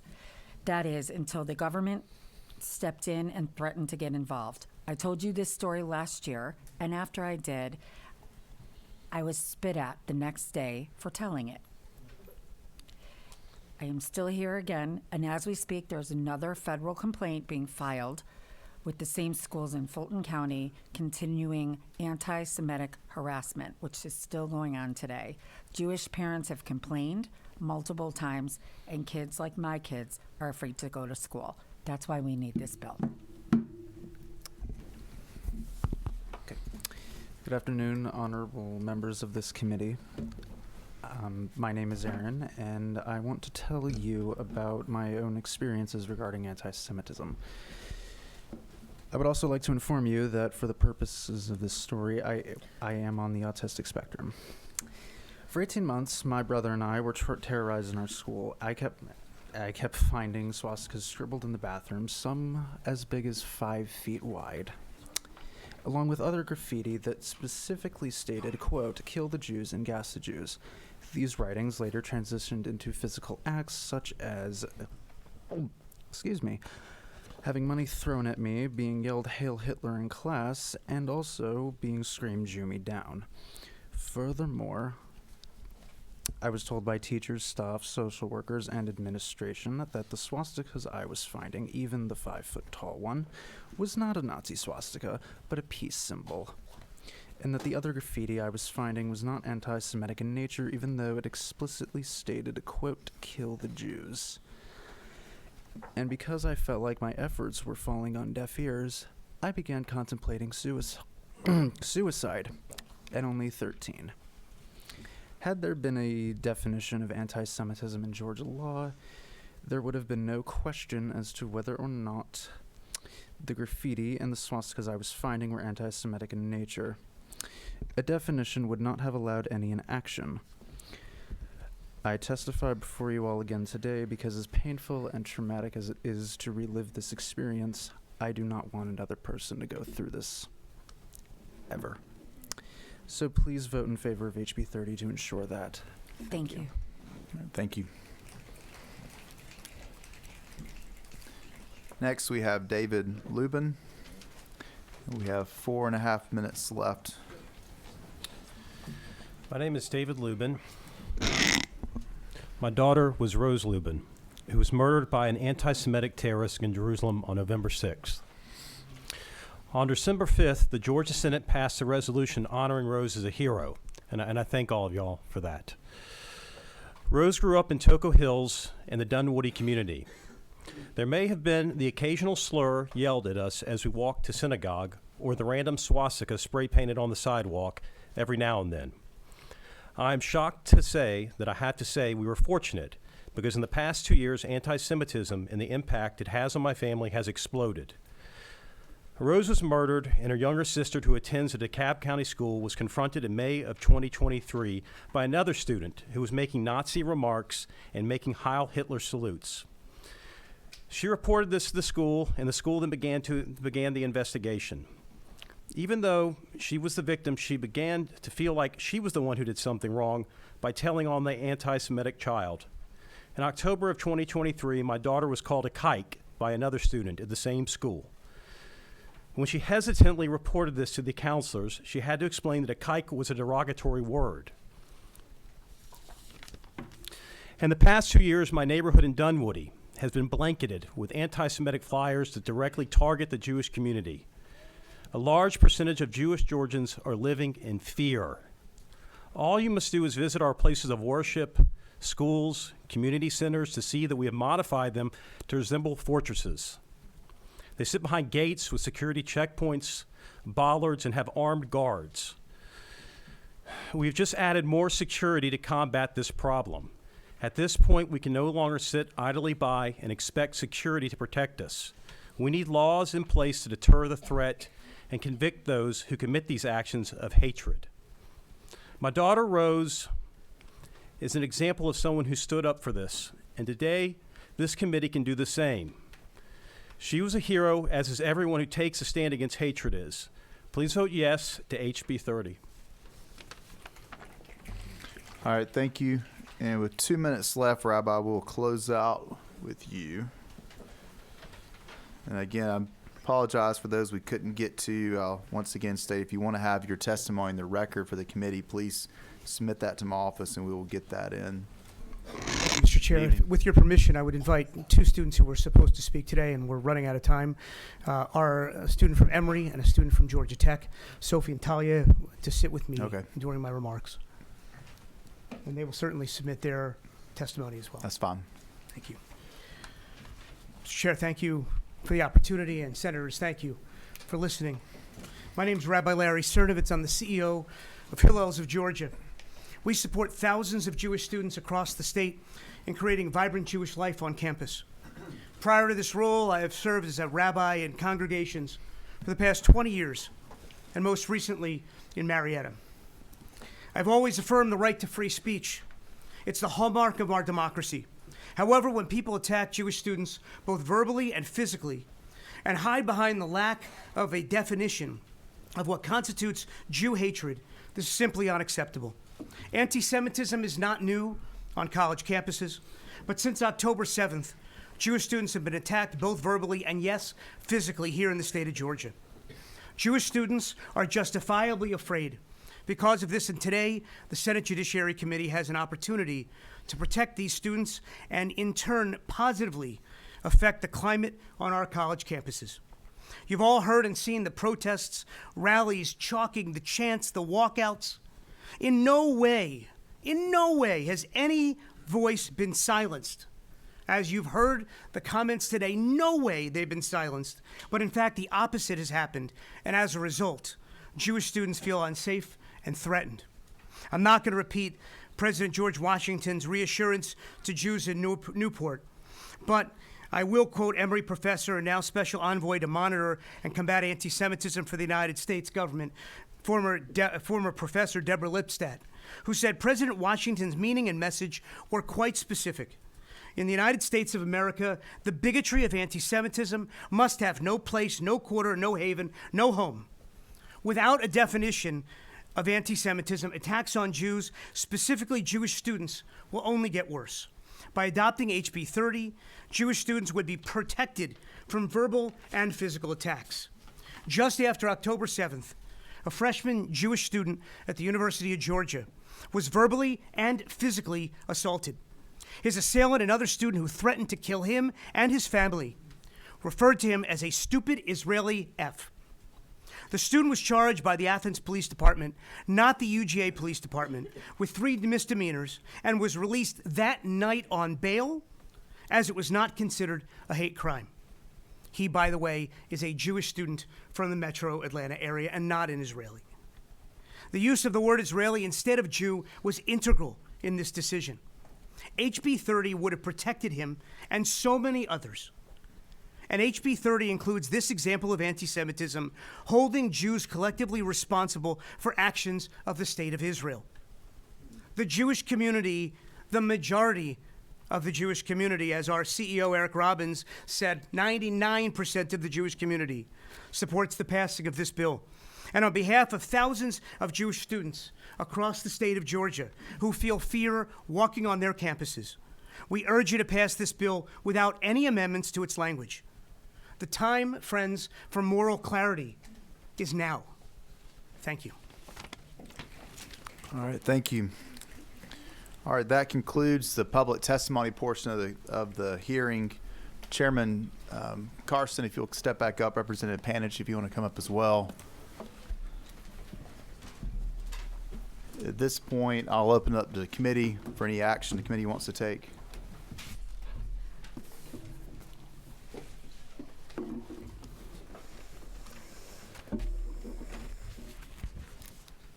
What's the pleasure of the committee? Leader Gooch. Appropriate time, I'd like to make a motion. Now is the appropriate time. Motion do pass by substitute to House Bill HB 30, LC number 491587S. We have a motion to pass by Leader Gooch. Do we have a second? Second by Senator Jones. Senator Rhett, sorry. Any discussion? Senator Rhett.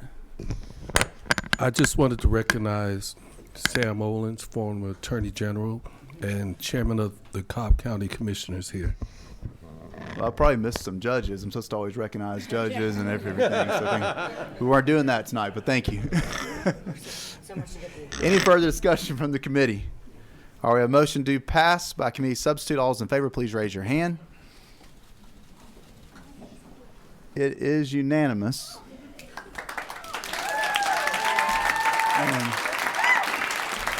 All right. All right. All right. If we can.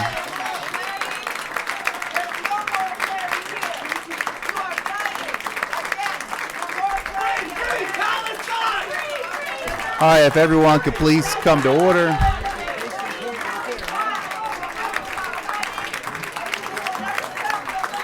Yep.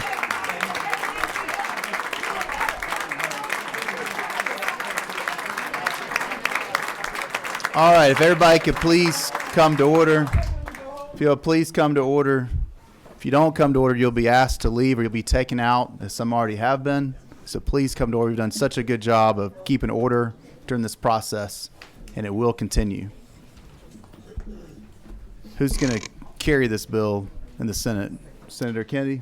Pro Tem Kennedy, yes, sir. All right. With that, this concludes the hearing on House Bill 30. We have one more bill. So thank you, Senators. Thank you very much. Oh, 1 second. Please continue to be in order. We have more business. I'm going to recognize Senator Kennedy. Your mic 10, 11. It's okay. Mike 11. Sorry. Please remain in order as you leave. Free Palestine! All right.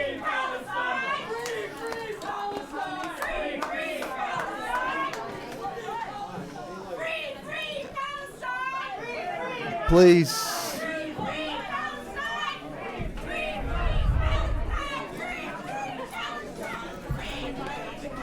All right, we have another bill to consider if you are leaving, which appears to be most people. Please be respectful as you leave.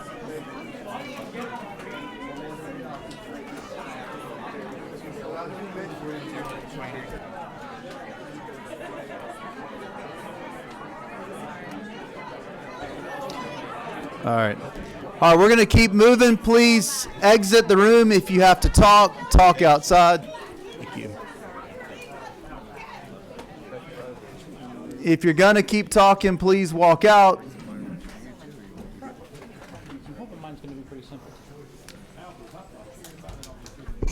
Chairman Albers, I thought they were here for you.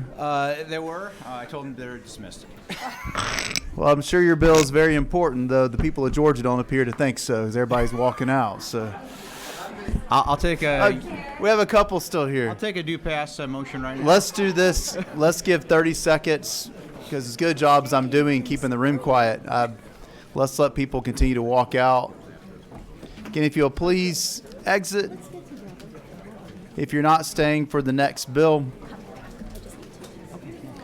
hopefully my committee will stick with me for 5 minutes. That's it. Leader Goose, you don't always come, but this is how we always do things, Senate Judiciary. I can be brief, Mr. Chairman.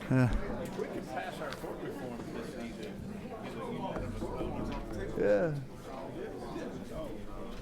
Well, you just bring the bill on in here. And all right. We got the compliment.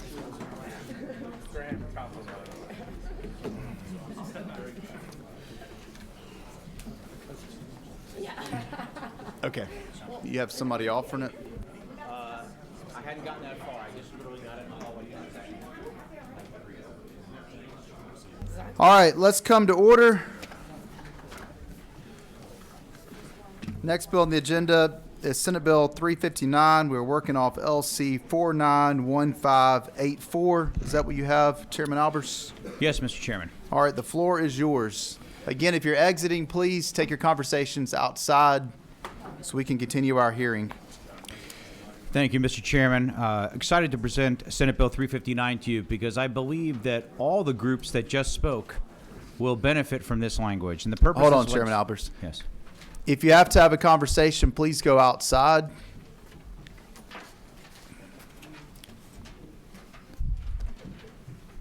All right, you can move forward. Thank you. The purpose of this legislation is to amend Georgia's hate crime statute to include additional misdemeanors that could be prosecuted as hate crimes.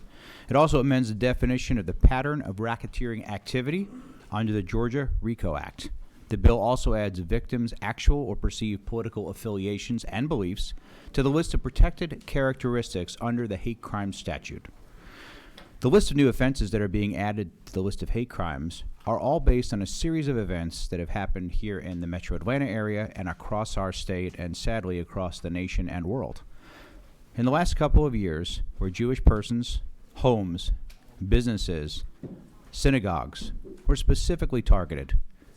This includes a high-profile series of events in which threatening flyers were dropped in the yards of Jewish families, which is littering, bomb threats called into Jewish hospitals and synagogues and Chabads. These are terroristic threats. The other offenses being added are basic crimes of intimidation that are often committed in an attempt to intimidate or threaten a specific population.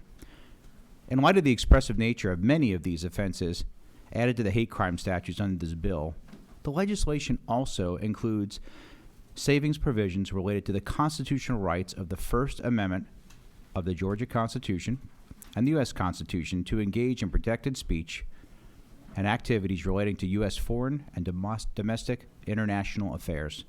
The bill also clarifies that nothing in the hate crime statutes alters the evidentiary requirements of a conviction, noting that a jury must determine beyond a reasonable doubt that the defendant intentionally selected the victim, group of victims, or property based on some protected characteristic of the victim or group.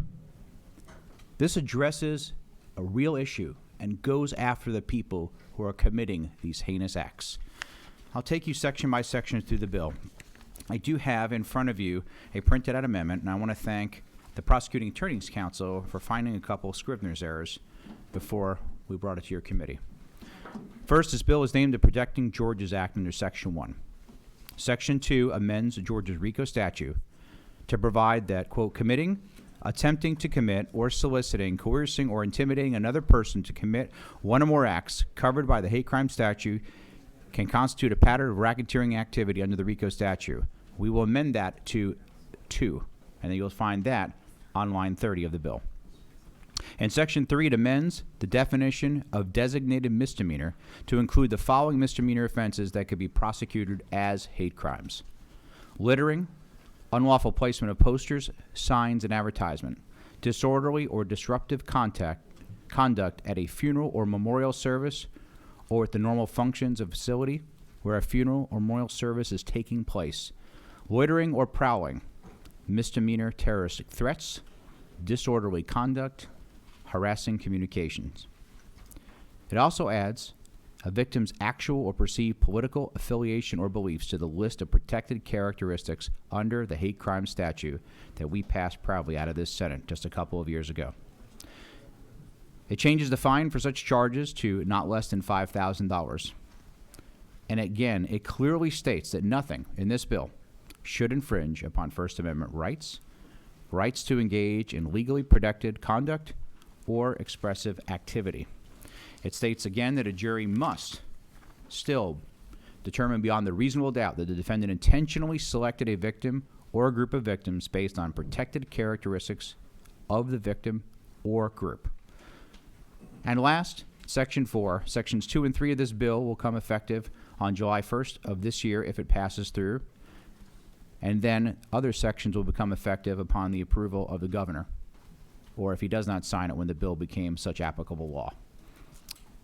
Under lines 31 and 32, the one of their Scrivener's error that are there that I will ask for an amendment on will simply remove the words chargeable by indictment. That is the last 2 words on line 32 and the first one, the last 2 on line 31 and the first one on line 32.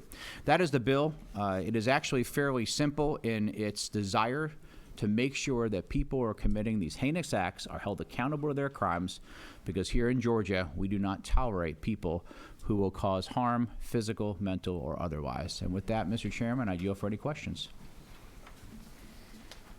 Senator Hodges, somebody pushed a button up? You have a question, Michael? Okay. Go ahead. What mic are you? Mic 2? 2. Go ahead. If it is the appropriate time, Mr. Chairman, there is another legislative counsel error that I would like to point out. Yeah, go ahead and point that out for us. And it would be right in the next line. Line 33 refers to subparagraphs B1A or B1B. Those should read B2A or B2B. All right.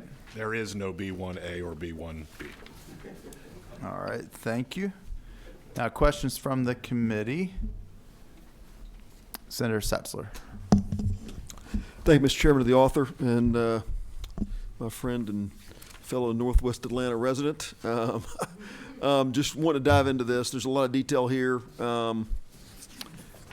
Wanted to, as you sort of fuse these two things together, I certainly think there's as much invidious ugliness and unwarranted hate that's spewed around political affiliation these days than it's certainly not unprecedented in our nation's history. It's been ugly before, but we're in an ugly time right now.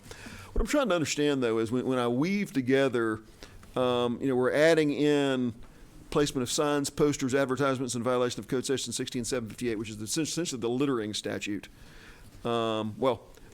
Littering 16743, line 45, and then 46, placement of posters, signs, and advertisements. That's a designated misdemeanor the way this bill's crafted. So multiple examples of designated misdemeanor coming at a person, and coming at a person because of their political affiliation or beliefs. And as I weave together what this is doing, and we're just early in committee, we're just working through this. How does that work? How does a circumstance where we're stating littering or placement of signs, posters in violation of law, going after a person, and then creating a political affiliation or belief as an expansion of protected class? It seems like those together have an unintended consequence in this. I just want to understand what your intention is with that.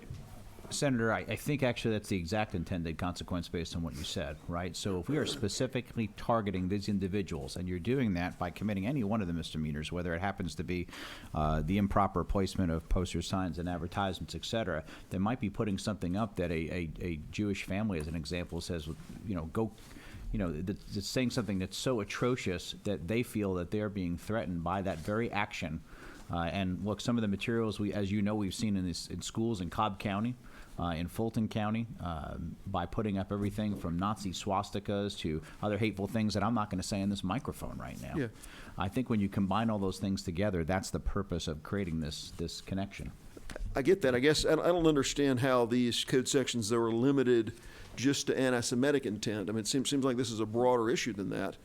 And again, if Senator Cowsert is attacked by somebody who decidedly wants to see his political demise, they're exuberant where they're spreading around. They break laws with signs. They're littering and doing those kinds of things, and they're expressly going after Bill Cowsert because they disagree with his political stances and they want to see him go away politically, and they're targeting him in that way.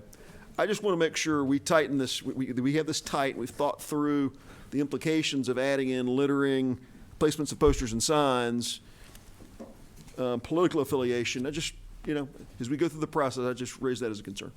I appreciate your concern, and I, like many of you, have personally been on that example you just stated.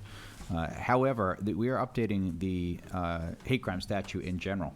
This is for all things, not just one, right? So this is a consistent addition to the way the hate crimes bill is today. So I don't think necessarily we're targeting for just one. We're doing this for all. Thank you. Any other questions from the committee for the author of the bill?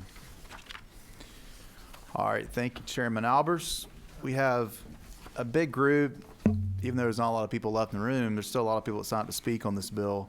And we did a for and against sheet, though it looks like at least one person that wanted to speak opposed signed up on the for side, and maybe at least one person that wanted to speak for it signed up on the against side. So why don't we do this? We may be able to get through everyone in 30 minutes. I'm going to start a clock, and I'm going to try to get through you all if you can be respectful of everybody's time, given how late it is. I just got the look from Majority Leader. I want to keep a quorum. So we're going to start the clock, and I'm going to call upon Ben Lyde. If you will come on up, you're going to go first.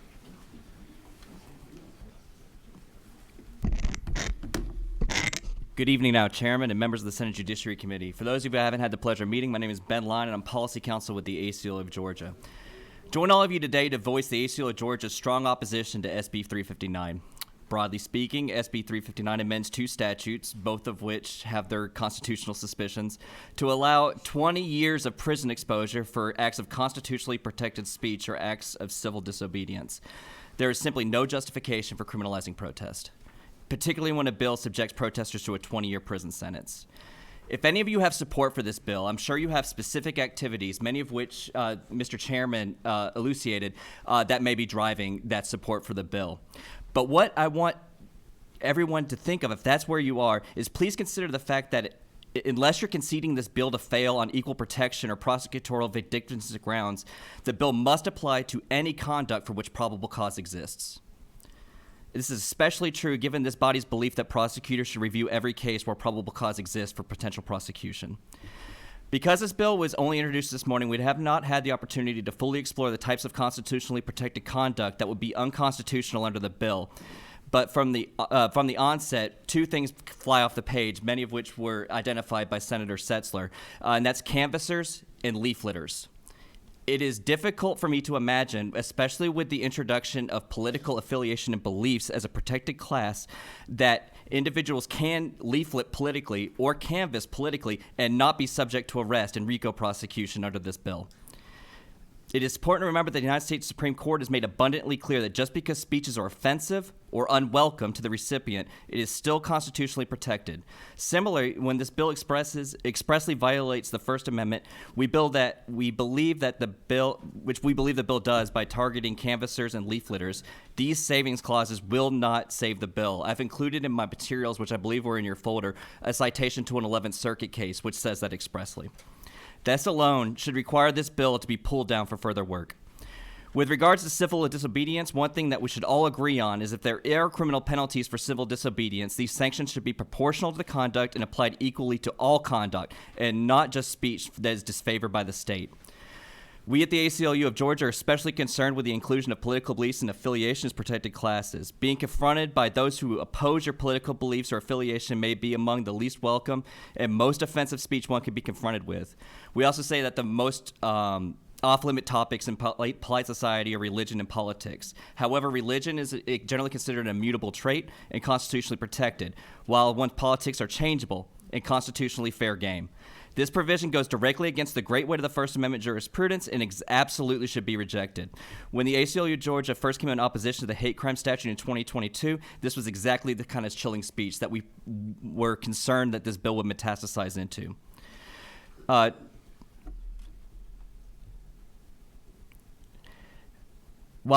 Just turning to RICO, while our Georgia RICO statute goes much farther than the RICO statute, perhaps impermissibly, it was expressed in the legislative intent of the Georgia RICO statute that we would not be prosecuting single acts of misdemeanor conduct or acts of civil disobedience using that statute.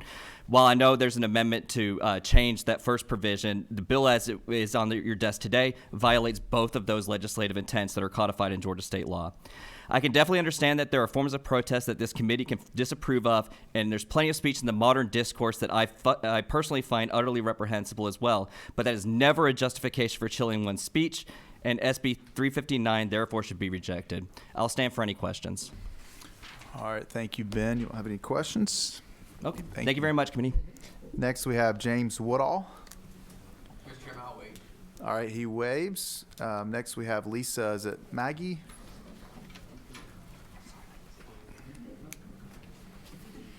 Good evening. Good evening. My name is Lisa McGee. I'm a resident of Grant Park in Atlanta, and I'm speaking on behalf of myself. Today, Georgia shows its fascist hand again. You say it does not infringe on the First Amendment, but under that amendment, we are given the right to dissent. This should include dissenting against anyone's political beliefs. We peacefully protest through marches, chanting, pickets, referendums, and petitioning, sit-ins, flyering, and rallies. Whether or not you agree about what the protest is for or what the flyer says, what political bias you think is the motivating factor, these actions should not be lumped into racketeering and conspiracy charges. This bill seems to be directed specifically at people in my organizing community. You cannot vote this into law. I'm sorry if the views and values of those who wrote this bill have felt targeted by actions lately. But perhaps if you put more effort into better education for all, better living conditions for all, better access to healthy food for all, and less effort on militarization, we wouldn't have to protest so much. I would also like to note that there are many more people in my community that would be here against this bill that could not be here today.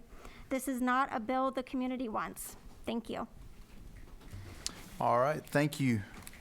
Next, we have Gabriel Sanchez.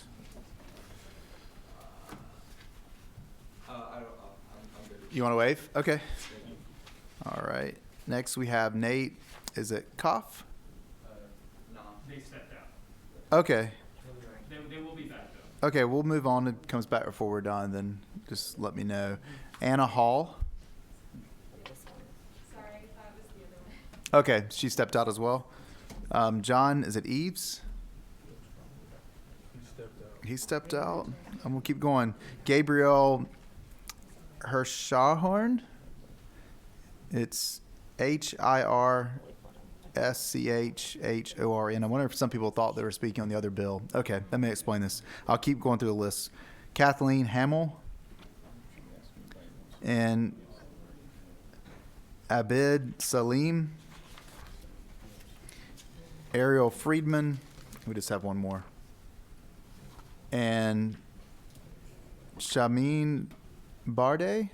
It's Bharde. Is there anybody that did not sign up this bill that wants to speak? That's what you suggest. Sorry. Come on up. That's a little quicker.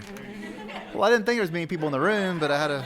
I was giving everyone the time. We'll even stop the clock unless you talk for 30 minutes. Oh yeah, but- I'm gonna really run up the clock here. Hello, everyone. My name is John Harris. I'm a member of Democratic Socialists of America here in Atlanta, and I would like to address that I am strongly opposed to this legislation. I've been organizing with the Stop Cop City movement here in Atlanta in various capacities, and I am strongly concerned about this bill being applied to my organizing comrades, to other people in the movement, and to movements more broadly. I know that it is being posed as being directed toward particular people and particular protected groups, but I can already acknowledge the misapplication of this sort of language. In particular, one of the founding documents to my particular political ideology, my personal political ideology, was the book Color of Law, which outlined in excruciating detail the ways that de jure segregation was carried out in this country. And that is a conspiracy to target a protected group well beyond the advent of the civil rights law, specifically going into 2008 with the mortgage crisis, where there is concrete evidence that showed that bad actors in the lending market targeted black communities. And I'm sure that we saw it here in Atlanta with the sort of upside down housing administration that we have here. And I would like to just point out that if we are looking at that, we'd have to look through all of the ways that the conspiracies to attack particular groups would have to go into effect, and I don't think that that is the intention of this bill.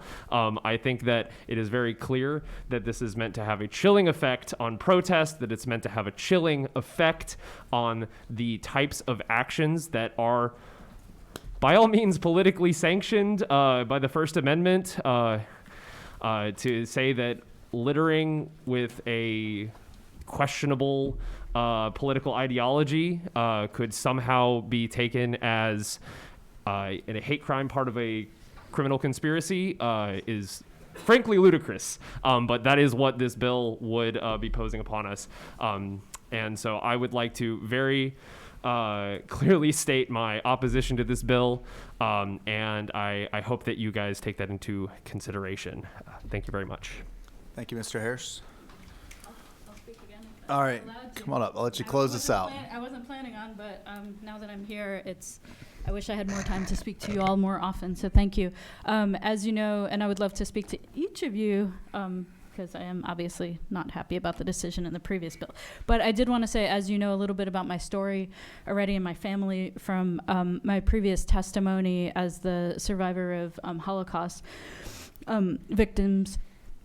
I actually take that very seriously, and I so much so that I wanted to share with you a tattoo I have.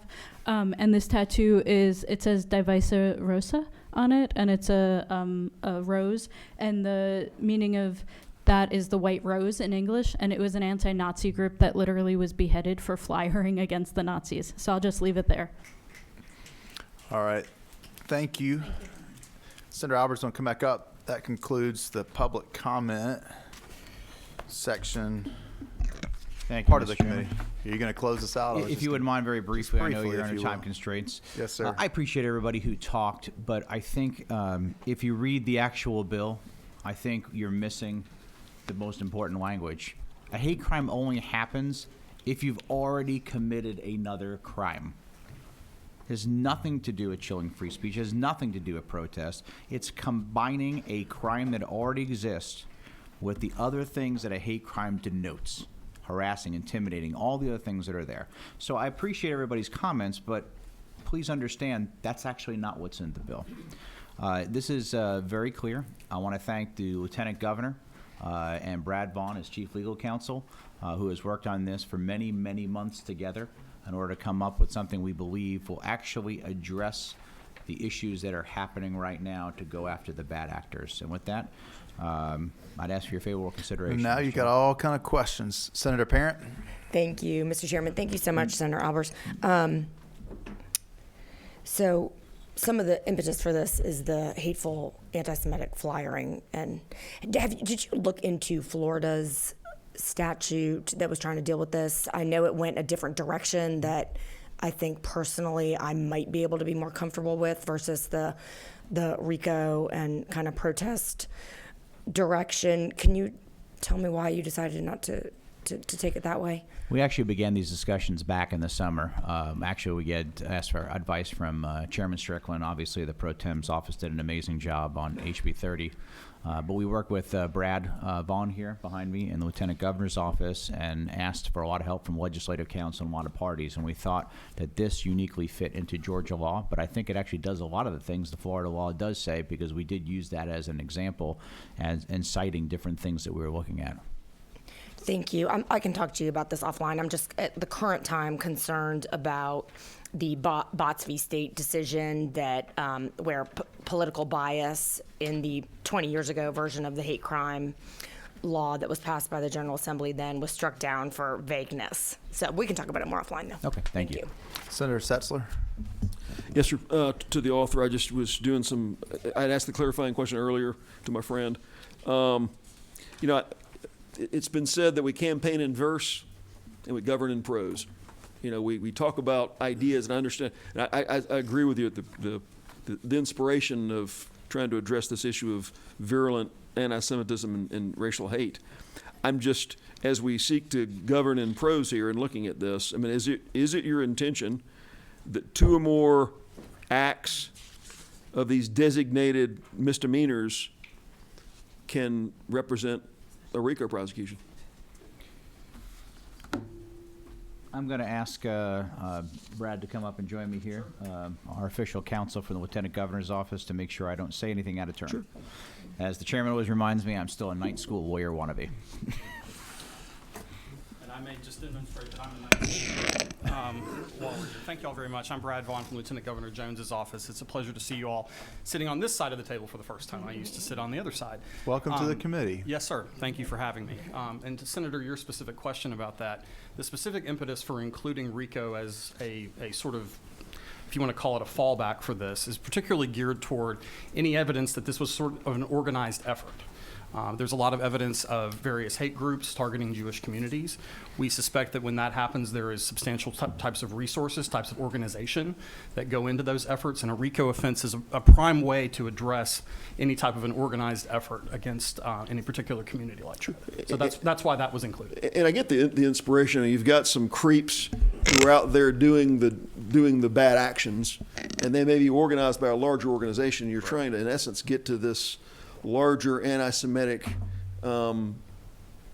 organization that may have some uninformed creeps out there doing the dirty work for them. I get that. I think that's I'm not convinced that's a bad intent, but I'm just saying the intention is that 2 or more actions, commit, soliciting, asking someone to do it, coercing them, or in this case, committing 2 or more, because I think once the amendment would come in, it would be 2 or more actions, felony or designated misdemeanor. And our list of designated misdemeanors are, and we add in littering and placement of poster signs, advertisements, 16.758. As part of what our challenge as a committee is to do is understand the intent, try to help accomplish the intent, but also kind of explore what I call the boundary conditions to make sure that there aren't some parts of the fact pattern that are pretty small and pretty minimal that maybe not be your intention, but the effect of the way the bill's structured would have that effect. What I read, and I don't think I'm wrong, please tell me if I am, is that 2 or more, again, placement of signs, posters, that's leveraged against somebody for a political affiliation or beliefs. So, it is perhaps not true in every community, but from time to time in Cobb County, people in a political campaign, or whether it's a grassroots effort to oppose a tax referendum, whether it's an actual campaign activity to support me, oppose me, others, the placement of signs on public property, I mean, that's 16.758, subsection A, paragraph 1, public property without permission. And then subsection C says each poster, sign, or advertisement placed in violation of this code section shall constitute a separate offense. I mean, so the placement of signs, technically the placement of 2 signs stuck on public right-of-ways in some effort, under the way it's structured now, is a RICO offense. And I know that it seems like an absurdity to talk about it, but that is exactly how I see this structured. I just want to make sure we're managing those border conditions, because again, if someone's opposing something politically for their beliefs or their political stance, 2 or more signs, this postering statute, that's invoked in this. I just want to make sure we can craft this in a way that we're not creating literally a RICO prosecution against people who are out postering or putting placards on telephone poles. So my concern is that's what it does. Sure. Is that your intention? No, sir. And Mr. Chairman, if you don't mind the response. So 2 things about sort of the discussion that we're having here. The idea here is to go after things that are already themselves crimes. And I can't emphasize that point enough based on the other testimony that we've heard about this and, frankly, the broader testimony around HB 30 earlier in the day. Nothing that was added to this bill on the list of designated misdemeanors is something that is not already itself a crime. Correct. I think we all can agree on that, or at least I hope that we can all agree on that. So that's a key point to emphasize about this. The second piece that I think is most important on this is really getting back to the heart of what a hate crime is. And that's why our office, in conjunction with Senator Albers, the other co-sponsors of the bill, thought that this was a particularly important vehicle for addressing anti-Semitism in our communities around the state. A hate crime is fundamentally targeted at intimidation. It's not necessarily that the individual crime that occurred is itself terribly bad. Yeah. Putting a poster up threatening, it's not necessarily bad. Its intent, though, is to have a broader effect, not just on the specific victim of that crime, but on a broader community. And that, I think, is the really important piece of all of this, is that if you're doing the things that you just described, the things that constitute a crime already under Georgia law and the offenses that we've added here, to make it a hate crime, it has to be something that is targeted at threatening or intimidating an identifiable group of people based on the characteristics that are set forth in the hate crimes law. So, to your point specifically, if that is, these 2 signs are placed, and there's evidence that can be shown that can tie those things into a broader effort to identify, to threaten, to coerce some group of people, then yes, sir, those are hate crimes that would be punishable under this. If it's a pattern of racketeering activity, then yes, sir, it would be punishable under the RICO Act. I say that unequivocally. For people's political affiliation or beliefs. For people's political affiliation, belief, national origin, race, religion, any of the other identifiable characteristics that are put forward in the bill. Yes, sir. Because one can certainly understand, the Civil Rights Act of 1964, the 4 core protected classes. It starts to make more sense. Yeah. You're putting signs and placards because of someone's race, national origin, so and so get out. Those kinds of things. But when you talk about political orientation or affiliation or beliefs, I just, if the placarding, political beliefs, and RICO, the coming together of those 3 creates something that is not incremental, but to me is a fundamental difference, and I don't think it's what you want. But we'll just share that. One thing that was pointed out to me, to give credit where credit's due, when you're saying 1 or more acts, it's actually about being part of an enterprise. It could be 1 act if you're part of a bigger enterprise. It's not so much the 2 leaflets, for example, as you gave here. When you look at RICO, it's really about showing that you actually have the pattern of racketeering activity itself with others. The other thing I want to point out, it's been mentioned a little, but I remember we worked on the hate crime law. We saw different versions of how that law was going to work. And what we have in Georgia, correct me if I'm wrong, you still have to be convicted of a crime. That's as right. We've seen here, even if the crime is littering on line 45. You got to be convicted beyond reasonable doubt of that crime. You have a right to a jury trial for that offense, for all these offenses. So a jury has to find you guilty there. And then there'd be another trial, and I believe it's the same jury, if I'm correct on process, get some nods, kind of like a punitive damages, something I've done in a civil case. That jury then goes and hears the question of whether or not that defendant intentionally selected that victim or group of victims and committed the offense against them because of their actual or perceived race, color, religion, national origin, sex, sexual orientation, gender, political affiliations, or beliefs, which we added, mental disability, physical disability. And so what you're saying here is we're not creating any new offenses. but a jury would be able to consider, after someone's been convicted of one of these crimes, it's already a crime, whether they did this to intimidate certain people based on who they are or what they believe. Is that a clear way of putting what this law is doing? Exactly how I was going to say it if you gave me another minute, Mr. Chairman. My night lawyerishness came through in not saying it exactly that way. No, that's the key, and I think that's an important thing to reemphasize about this. Nothing in the bill changes or creates any offense, nor does it change the elements of any of those underlying crimes.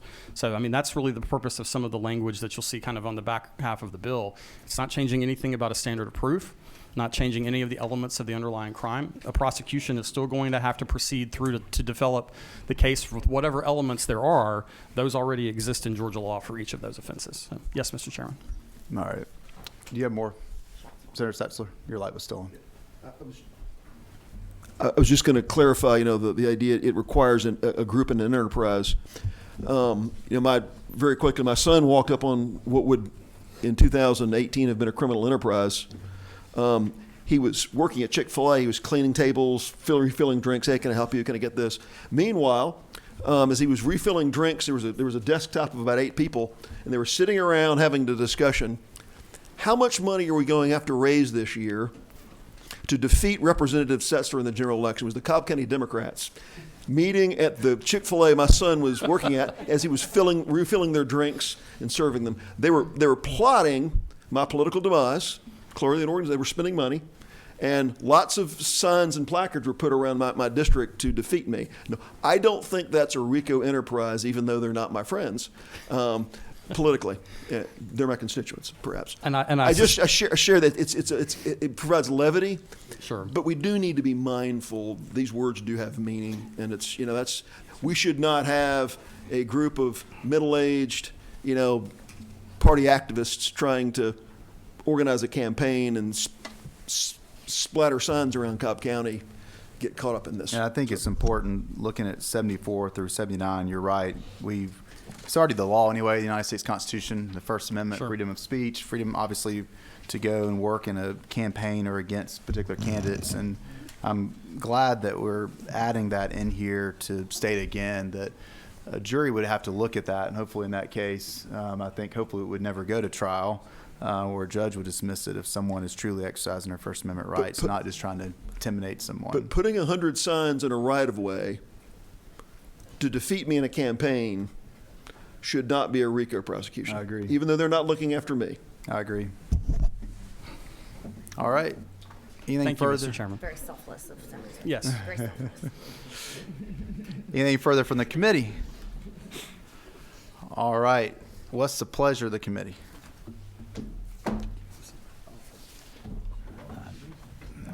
Leader Gooch, I'm glad you came today. Nobody else wants to talk. I just love this committee. You gonna I'd come back? I'd like to make another motion, motion to do pass Senate Bill 359, LC number 491584, with the amendments that were So we will, let's see if we get a presented second earlier. to your amendment All to right. pass. We have a second. Second by Senator Kennedy. Now, we do have some amendments that were brought up. I'm going to start with the ones that came from Ledge Council and see if someone wants to offer this first one, which will be to amend lines 31 and 32 by striking chargeable by indictment. Would someone like to offer that amendment? So moved by Senator Gooch. Is there a second? Second by Senator Kennedy. All those in favor, please raise your hand. The amendment is unanimous. Senator Hodges, stay with us now. The next one I have is, let's see, line 33, replacing B1A or B1B with B2A or B2B. I think I could say it. It's late. We have a motion from Senator Gooch, a second by Senator Kennedy. All those in favor, raise your hand. It appears to be unanimous again. I don't have the notes for the other amendments. Change 1 to 2 on line 30. All right, we have line 30, change 1 to 2. Do we have a second? We have a second by Senator Hatchett. All those in favor, raise your hand. It is unanimous. Were there others? Thank you, Mr. Chairman. Any other amendments from the committee? All right, we have a motion to pass Senate Bill 359, LC 491584, now as amended. All those in favor of the motion, please raise your hand. We have 5-4. All those against? We have 3 against. The motion carries. Thank you, Mr. Chairman. I appreciate it. Thank you. With that, we are adjourned. Thank you.